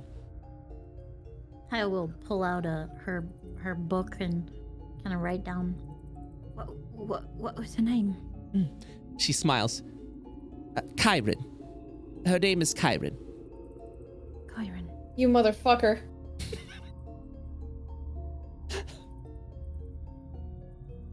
As a tear goes down her cheek, she will nod. Thank you, dear. I appreciate that greatly. He grunts as he then turns around, holding scrunched up papers, pressing it over to Hayo. Here it is, the tales of the shadow that seals within that rock. Thank you. And I will take the papers and start comparing it to the notes that we have on the Spire and see if it just draws any correlation with, say, So, after a quick study, the notes themselves seem to draw no correlation to the Spire itself. It speaks of a creature created of ancient shadows. It simply named themselves the Deep One, or the Shadow Lord, that exists within a pit of shadows that cast a great darkness upon this land. An ancient druid circle of the Eight, with 8 clans, his clan specifically being that of the Aerolith clan, sealed the creature away in a stone of ancient arcane energies. It was believed that this location was the battle site that sealed the Deep One away. As far as actual arcane studies, investigations, or things of that nature, nothing has been mentioned specifically. Like, there's no proof or evidence. All it is stories of an ancient evil, the Deep One, the Shadow Lord.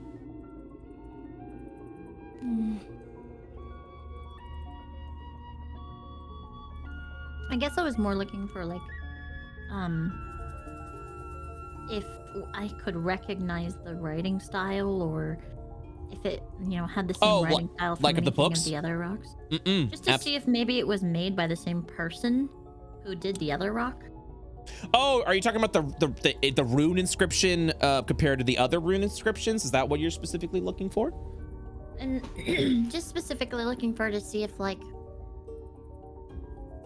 the person who wrote or inscribed on, some of the other stuff we found was involved in writing these tales for these people.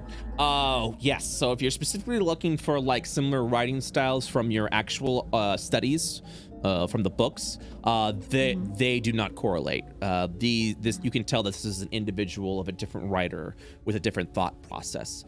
The pages themselves almost feel fanatical.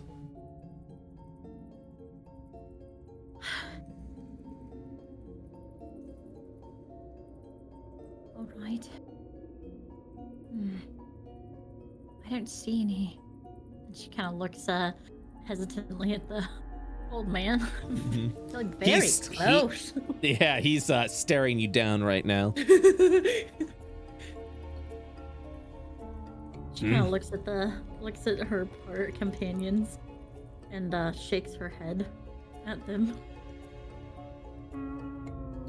No, like it's not the stone? This is the stone. I see. But I can't find anything in these in she kind of shies her eye away from the old man again. Oh, he's staring at you, like, at your side. You can feel his gaze upon you. I can't find anything of substantial evidence that this is more than just stories. I'm convinced. That's kind of what I'm thinking too. We have something that's real. We have something that we can follow up on. We're touching real things. We're going to real locations, things that we can document and see. These are just stories. I think one is more important than the other. What convinced does that these stories people are being used. Hayo, what did you say? I will try to be more delicate and say, I'm convinced that these people are being used. As you say that, he just kind of, like, hacks over at you. Used? What do you mean by that? Because we're people of the land, we don't have your intellect or your smarts? Because we haven't been in a library? I used to be a person of the land. I never meant any kind of reason for that, or any kind of implication. I merely mean that I think you're being manipulated for your love of the land itself, as I could easily be as well, or used to have been. Give me another persuasion check. This time at an advantage. Nice. Your pleas echo off as the elderly gentleman kind of looks at you, and as you scream at him, as you yell at him passionately, you see his eyes open up, and well up just a little bit as he holds back the tears. He had a familiar feeling just now. A familiar feeling as when he would constantly argue with his daughter. And the fact that you did that as well, he felt that passion from you. The elderly woman will give a smile. And he'll shake in anger a little bit before looking down. Looking back up at Hayo, he'll say, This is all we know. This is what we've been trained, what we've been taught. For you, you need proof. But this is a question of faith. Of devout faith. And this is what I've known my entire life. This is what I attempted to teach Kyron. And he'll stop for a moment. It's probably why she ran away, he'll mutter under his breath. Dear, all of you, you seem capable in a scrap, is that correct? She'll look at everybody. Dirk instinctively flexes. Yeah. Oh, look at this young man. She'll walk over, just kind of like pat his arms a little bit. You're nice and strong, aren't you? He does not eat. Oh, that's a shame. He'll continue to look down. Does anyone else say anything while this conversation is happening? Or do anything? You know, in case something bad does happen, we're all here, and it's not like we would run away from responsibility of helping fix it if something went wrong. I mean, Well, yeah. The fact is we've already seen a stone like this and activated it, and no ill will has come upon us. We know that there are actually 3 others, including yours, that we need to activate. He'll look over at that point to Eric. You've seen others? Looking back to Hayo. Hayo will show him her book where she has dedicated sketches of very detailed, almost exactly identical to the one that's standing behind him. He takes the book, looking at the sketches, and walks over to the rune stone. He notices the markings appear to be a little bit different, but also sees that it seems identical in structure. Before turning back to Hayo, handing the book, he'll let out a sigh. So, what's at stake then? Why do you want this so bad? He's asking this to everybody. Dirk is going to move up, and I'm going to use Divine Sense for evil on the actual runestone. Okay. As you use your Divine Sense to get to a certain point, as if to join the conversation, you feel a great evil sealed within the stone. Ah, shit. I have a strong suspicion they might actually be guarding something. He looks at Dirk, finally someone that is actually siding with him, almost surprised, expecting more resistance from everyone, from these outsiders. And he nods. That's what I've been trying to tell you. I never said that there wasn't. I said that they were being manipulated. What do these stories actually entail so we know what we're expecting from this? What can this being do that you're supposedly locked away and guarding? A creature seduced easily by bloodlust and power, an entity of pure war that hungered the deaths of thousands. Many of my clan members from the yesteryear perished trying to fight against this creature. Would this have anything to do with the conflict that fell this city? He nods. This was once a great and powerful enclave. The entity itself we fought against valiantly. This was a creature of pure, unadulterated darkness. It is at this point, I will point out to Valith that this may not be an entity of shadow, but specifically an entity of void, since they share similar qualities from what you have investigated prior. What if these seals are purposely being protected by monstrosities or problematic challenges to prevent us from even getting to them? The last one that I touched and interacted with could have just merely missed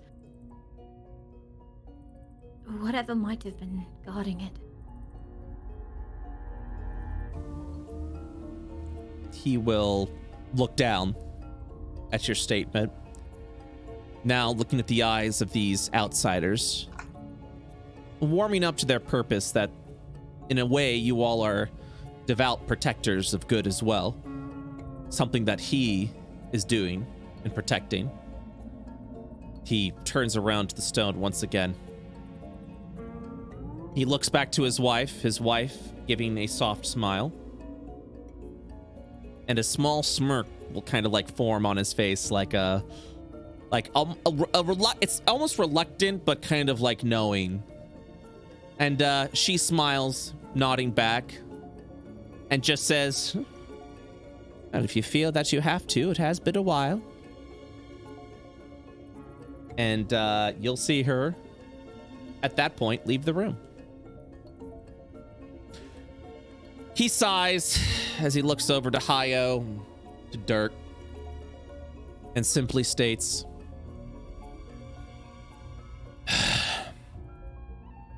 "If you are so determined to activate this stone, I would be willing to have a discussion with you about it. But not because I believe that the threat may not be relevant or real, but simply because if this threat that you are speaking of is so dire, then to stand here and do nothing would make me just as villainous as the foe that you face. However, I still greatly believe something is sealed within this stone. And I need to know that if we are to activate it and release this evil, that you all are perfectly capable of taking care of it. Simply because," he looks down, "I've lost an ability to fight for a long time ago." This response. When you say release this, do you mean like it would literally release right here, or is it releasing into the world? Is it like a metaphor? He looks over at you. "This was the spot that it was sealed. I believe if we activate the stone, it would release right here." Baleth looks up. How high are the ceilings? They're fairly high. I would say about 30, 40 feet high. Baleth backs up. Okay. Anything else? We don't really know how old the Spire is either. Maybe they both came into being at around the same time. This darkness that you've been keeping sealed, and the Spire that we seek to gain access to. If history is any indication, what they are containing here dates back to the beginning of time. Although I'm not convinced that what you seek and what they defend against aren't one and the same thing. He will give a nod and simply state, We do all that we can to protect this, because if this creature was ever released, we simply wouldn't have the power to fight off against it. That was to be my daughter's responsibility before she left. Looks down again. But you do think it's possible? He looks over at you. I don't know yet. He'll continue as he gives a wry smile and kind of crack his neck a little bit. I would like to propose something to you. Nodders. Nodders. If you are to release this rock, or if you are to release the entity within this rock after you activate it, the responsibility is with you and your companions to defeat it. But I need to know that you're capable of doing such a thing. You want to arm wrestle? You'll kind of see at that point the saber-toothed tiger circle a little bit. He smirks. Sort of. I wish to test you in combat. One of these, all right. Whatever, let's go. And he'll just take out his deck. One of these, all right, whatever, let's go. He holds his hands out. I don't wish to cause any injury or dire harm, but I need to know that you are capable of facing this thing. Failure is not an option if you are to release whatever is within this rock. If you fail against that entity, then the planet itself may be enveloped within its darkness. And quite literally, we would have failed our purpose. I need to make sure that you're strong enough. Do you understand what I'm trying to tell you? I mean, it seems like if we open it without your permission, we're fighting you. If we open it with your permission, we're fighting you. It seems like this is the only road, so let's get it over with. Balthor will step back into the room. If we were to fail, you fail anyway. He looks over at you. And that is why I need to know that you're capable. If you can't even beat me in combat, well then, how can I expect you to best whatever the creature is sealed inside? What I mean is, if we fail, if you prevent us from activating the stone, it's only a matter of time before the Gorman King comes to reclaim or claim this land and the stone with it. What do you think will happen then? He looks over at you. The Gorman King. Who is this individual? This is the first I've heard of this name.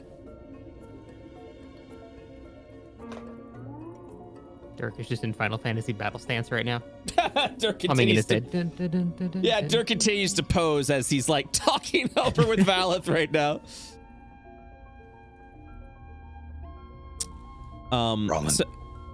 So for as far as the Gorman King goes, he's just an employer from all you know.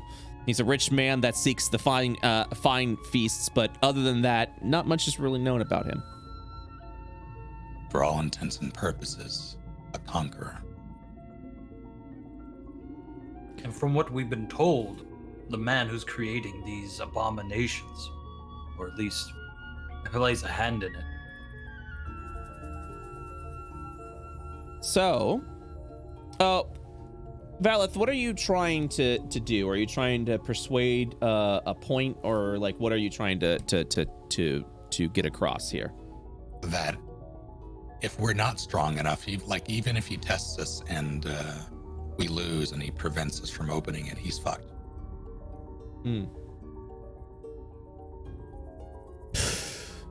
So at that point, he would think about that for a second. Valeth, give me a persuasion check. Can I make an intimidation check? Oh, are you trying to frighten him? Yeah, absolutely. Okay. What about the little baby? He's like, shut up. So, God, with those 2 9s, you try to make your point clear to him, and he shakes his head. and simply stating, the Gorman King comes here, that is an issue that we would have to deal for another time. Perhaps we can prepare. Perhaps we can use our magics to better seal this area. Go further underground. I don't mind if I perish here, sealed away. But I need to know that if we activate the stone, and a terrible creature, or if the shadow returns from that stone, I simply need to know that you're capable. Haphazardly activating the stone without even testing your might at this point in time would be fruitless if you can't even defeat an old man in combat. No, I'm sorry. This is the only way. All right. Once all this is done, you said you're not even going to be in fighting condition to help us, right? He looks over at you and shakes his head. Are you being to face off against this creature within the rock? I would absolutely aid you in that combat, as this is my responsibility. I simply don't believe, he says almost embarrassingly, I can do it alone. Given the environment, and Dirk will kind of like look around the room. Have you ever considered summoning it directly into a trap? We could set any preparations, yes. That should at least give us somewhat of an edge then. He'll nod. A discussion we can have. But first I need to see that your prowess is capable. I'm just waiting for you to draw blades, man. You said to him, like, let's fucking go. Punch me, old man. And he's like, literally what he's doing. Yeah. And he's like, well, what of the rest of your companions? Do they agree as well? Do you agree to my terms? He'll look over at Hayo.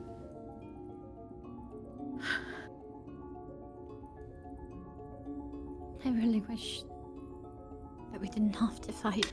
I know that giving up something you so vehemently believe in is difficult. I've done it. But I will honor your wish to test us. He nods and simply says, thank you. Perhaps after this we can fulfill both of our... I'm sorry, what are you doing? He looks over at Dirk, who's dancing around in a Final Fantasy He's like pose. Muhammad Ali right now, he's just like raising his fist like up, just like, come on, we gotta go. He'll look back to Hayo and said, perhaps after this we can fulfill both of our goals. And this cautionary tale will be nothing more than a children's story. It is at that point, he will hold out his hand as a vine staff, or a vine quarterstaff, will appear. It has the head of a serpent before he taps it back down to the ground. He will then shout at the top of his lungs, very well! Prepare yourself! And that Dirk jumps into the air as free frames. Yeah! And that is where we will end today's session of Spire of Euclid. I almost thought he was going to yell, roll initiative. Roll initiative, bitches! What is initiative? Did you guys have fun? It's good, man. Yeah. That was a I very... love exploring in D&D. That was... Same, dude. That's my favorite part. Yeah. That's good. I'm glad. Yeah, that was a very enjoyable first session of Spire. Not gonna lie, that was really fucking good, guys. So I had a lot of fun. I had a blast. Yeah, thanks for being for hosting, part of dude. that. Yeah. Thanks for running. I believe awesome. we have some fan art today. Give fan art. Give fan Fuck you art for this void and shadow shit. Fuck you. I was screaming internally the whole time. You were what? What are you doing? Screaming internally. Yeah. Summer was screaming eternally Oh, because do you know things about the lore, Summer, that you can't share in character? I cannot share. How delightful.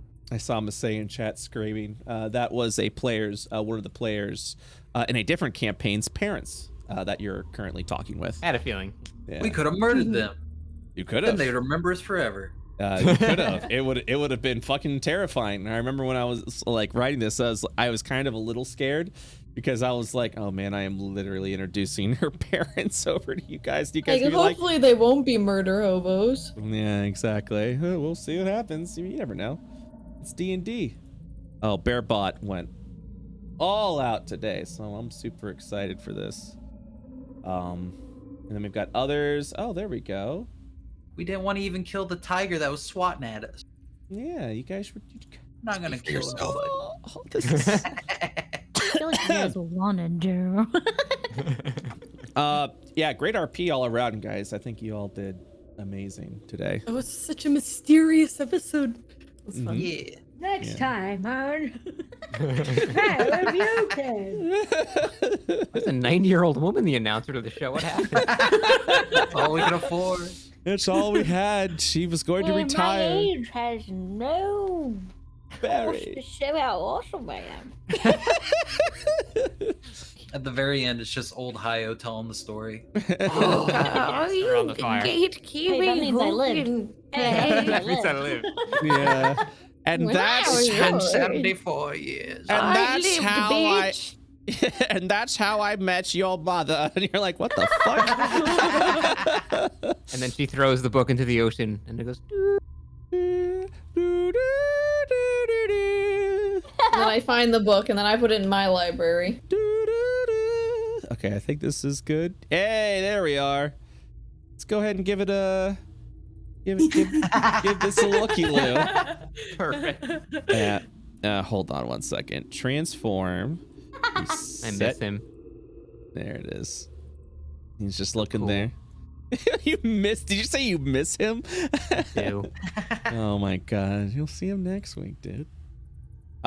This is Eric, non-Homer Simpsonized, is the way that this was described, making some I like it when potions. people take their, artistic freedoms.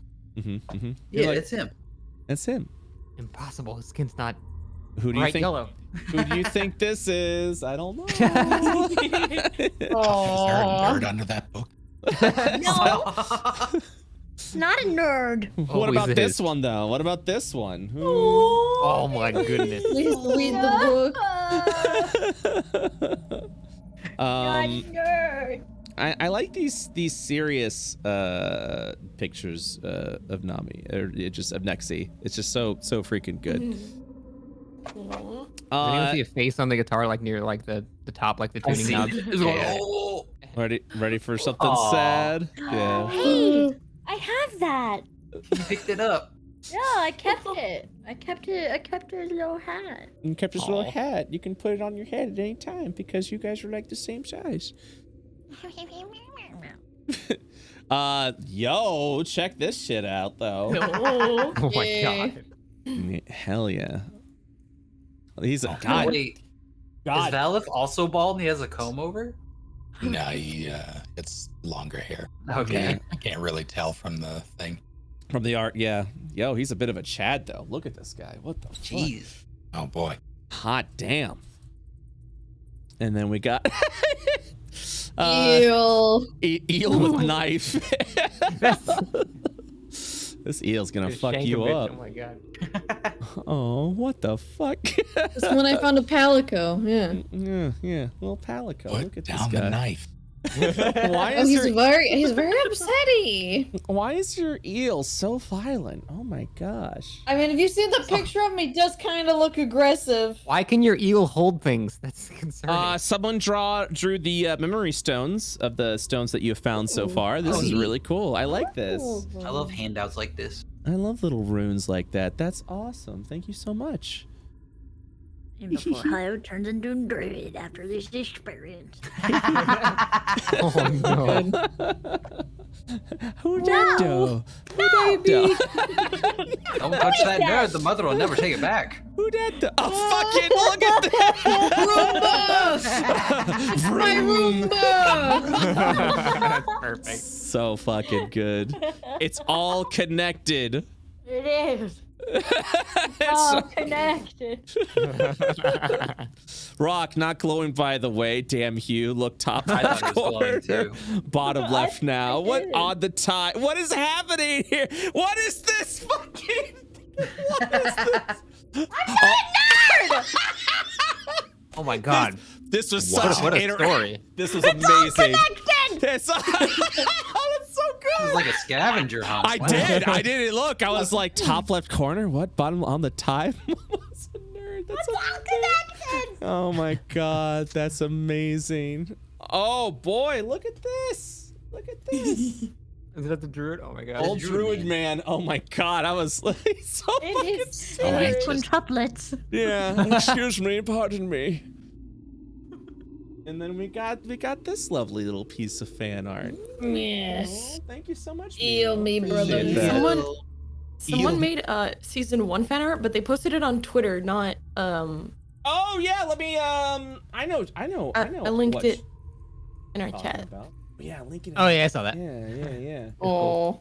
Give me that shit. Stream might not have seen all of it. Yeah, I'm gonna show it. I'm fucking gonna show that shit right now. Look at this. Look at this art. Oh, it's so fucking good. Yeah, if you guys got art, you could post on Twitter, but make sure you post it over on the Discord. You got a fan art channel that's where we're showing all this art. And then check this shit out. This was from Coca Colotra or Colotra. I mean, I really apologize for butchering your name. But yeah, holy shit, that's so good. On the ground after hitting wall, halfling sad noises. We can't see the whole thing on stream. Yeah, I'm scrolling it down just so you can see the whole thing. Oh no, I mean the very top. Like. Oh gosh. Oh shit. Hold on one second. Wait, is Dirk actually bald? Dirk actually is bald, yes. Oh my god. And there's the whole piece. So let me zoom out. It's so good. There we go. Perfect. Thank you. Kazoo/flute noises. I am crying in the corner. So good. I couldn't see Give me a hole. kazoo, Naomi. Give me a kazoo. It's a flute. Oh Alright, my god. there is the kazoo is played for the bingo and blatant rigging of the bingo because I asked for it. Oh my god, Summer. I got 2 for the power 1. What a meta move. I got 2 for the power 1. I got a bingo. Fuck you. Fucking boo. You can't play bingo if you're a player. You can just rig the whole thing. I'm playing bingo. I don't give a shit. To be fair. That's why it's a square. Rigging the bingo is a square. Yeah, to be fair, if you have a square that says rigging the bingo, then you're obviously asking for the bingo to be rigged. Just say. House always wins. Yeah, house always wins. DM always wins. All right, guys. Oh, that was another one. DM always wins. I got another bingo. Oh shit! I didn't rig that one. All right, I'm out. I gotta go. Thank you guys so much. Good night, everybody. I'll see you all. I'll see you all next week. Bye bye. Oh my fucking god! What'd you guys think? Good session. Good session. Once again, Momo camps over in the Spire of Euclid chat. Everyone has left except Momo. Momo waits anxiously for next week's D&D session. Not a nerd, grumble. Good episode, but also got rigged bingo. You guys had fun? I'm glad. Glad you guys had fun. We call her a nerd now? No. Bad chat. Hey guys, a couple of things of note. First and foremost, we have an IO Discord. Make sure you follow that link over there. If you are a fan artist, would like to add some art to our fan art corner at the end, head on over there, draw some pieces, post in our fan art channel. We also have Rules Lawyer in case I fucked up in your eyes, the spoiler chat, all sorts of things. It's a great community. We got people forming D&D games in there, so head on over to the Discord. Want to give a shout out to our Patreon members because boy howdy, our Patreon is the reason why I'm able to do D&D 5 times a week. Patreon includes certain perks like MP3s of the campaign, maps that I like try to post weekly, my own GM notes of encounters that are being worked on, all sorts of stuff. I make sure that I try to add as much value as I can over to the the Patreon. So consider supporting the Patreon today. Please, please, please. Sorry, my throat is just I have to clear my throat a lot. I apologize. What the heck? Also want to give a big shout out to the following individuals. Big shout out to Y. Gemology, Baker Staunch, Slipper Panda, Twitching Pickle, Starter Pack, Last Note, Eagle Wolf, Germs B, Wiry Traveler, Connor on DVD. Thank you guys so much for the big support and the big sponsorships that you guys provide. Those are $50 plus patron members. You guys, greatly appreciate all the support that you guys are offering. Next D&D campaign is going to be this Saturday at 4 p.m. EST. The Misdemeanor is back, baby. The Misdemeanor has returned at that point in time. Seems like there's cold going on. No, it's allergies, bruh. I am not sick. I have allergies. I have nasal allergies because summer is a freaking bitch. So no cold here, but my throat continues to like get really scratchy. So sometimes I need like a throat lozenge. Follow me on Twitter, twitter.com/BrettUltimus. If this is your first time over an IO campaign, welcome. So glad to have you. Check out our YouTube channel. I didn't call Summer, no, chat. I would never call Summer a bitch. I would never call Summer a bitch, I promise. I don't call ladies bitches, I promise. I would feel very guilty and bad, and if I ever did as a joke, I would immediately apologize afterwards. I'd be like, haha, bitch, and then be like, I'm sorry, I was just joking, I'm just kidding, I'm sorry. Already clipped the twit loggers being written, son of a bitch. Son of a bitch, dude. Masay is DMing me. You called me a bitch once. I did accidentally call Masay a bitch. I said, you bitch, but I meant that as like a proclamation. Yeah, I'm calling you out, Masay. Masay literally sent me a DM just to say that I called her a bitch once. And I did. But I meant that as a proclamation, not as she was one. This session becomes a bullying stream. I know. I know the moment I said it, I thought back to the moment that Masay did something. I forgot what she did. I was like, you bitch! And then I went, I'm sorry. I don't know why I said that. And I apologized immediately. And when I said I don't do that, I knew for a fact. I remember when Brett wanted to fight while I was drunk. I added Summer once. And then she's like, you want to fight? And I said no. And then she's like, yeah, you want to fight. Summer was also drunk. Anyone else? Still waiting for you to put them up? I got nothing to fight about, yo. Probably Cinnabon really. No, it wasn't. This was a long time ago with Masay. I forgot what it was. I felt really bad though. I was like, I'm sorry, I didn't mean to say that. Oh my god, I was freaking the freak out, dude. Oh, all right. Chat, I'm gonna go ahead and wrap it up. If I was gonna work, I was gonna do some D&D work, but you know what? Friday's a day off, so I'm gonna start my day off now. Enjoy myself. To his credit, he did apologize. I apologize immediately. I felt so bad. It literally just escaped my mouth. So, guys, thank you so much for watching. Again, appreciate it. I love D&D. I love that you guys love D&D. That was a great session. That was such a good session. That was probably, honestly, either my second or my favorite session of Hunters, of the Hunters crew so far. Great RP, great mystery, learning all sorts of stuff. Everyone got to explore it. Not a single combat happened. It was very good. It was very good. So I'm glad we got to do that. I love that you love that. I love D&D. I'm gonna eat the Shadow Void again. No, you're not. Summer, you're not gonna get anywhere fucking near that, dude. Okay. All right. You're already trying to become a god in one campaign. I don't need you to become a god in another, dude. I love when campaigns learn about stuff. Yeah, that was fun. I also liked watching chat's reaction. I was messaging Masay. I was like, quick, what is your last name? She's like, I don't know. And I was like, give me your last name. And I was shaking her. And then she gave me a last name. It was a panic moment. And she was like, I don't know. And I'm like, ah, shake. Oh. We might do another stream tonight. Unlikely though, but if we do, it's gonna be a chill stream.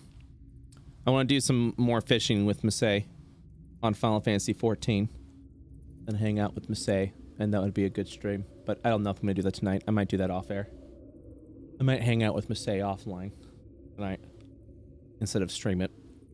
You know, You know, guys, I don't know. But either way, next D&D game this Saturday, 4 p.m. EST, the misdemeanor. They're going to be flying in a ship, I'm pretty sure, as they go to the Arcane Academy, the Exodus Academy. More than likely. All right, guys, thank you so much for watching. I'll see you all next time. I'm gonna rest. I'm gonna take a nice rest, relaxation. You guys have a lovely day, and I'll see you all next time. But, oh shoot! No, we thanked all our subs, right? I see there's 2 more subs. We thanked all our subs before. Dr. Beardface, thank you for the tier 1 sub for 4 months. Blackfoot Ferret, thank you for the 1337 bits. That's some old school stuff, yo. Slim Rindy, thank you for the tier 1 sub for 3 months. Mighty Doge with the Prime sub. Call My Buddha with the tier 1 for 6 months. Lone Phantom giving out a community sub. New Lyrics with the Prime sub. Sivril with the Prime sub. Dank Sham Wow gifting out a sub. Skyfish with the Prime sub. Narcakes with the 5 gifted subs. Guido Sarducci with their 25 gifted subs. I mean, oh my god, guys, thank you so much for the generosity. All right, everyone, have a lovely day. I'll see you all next time. Bye bye.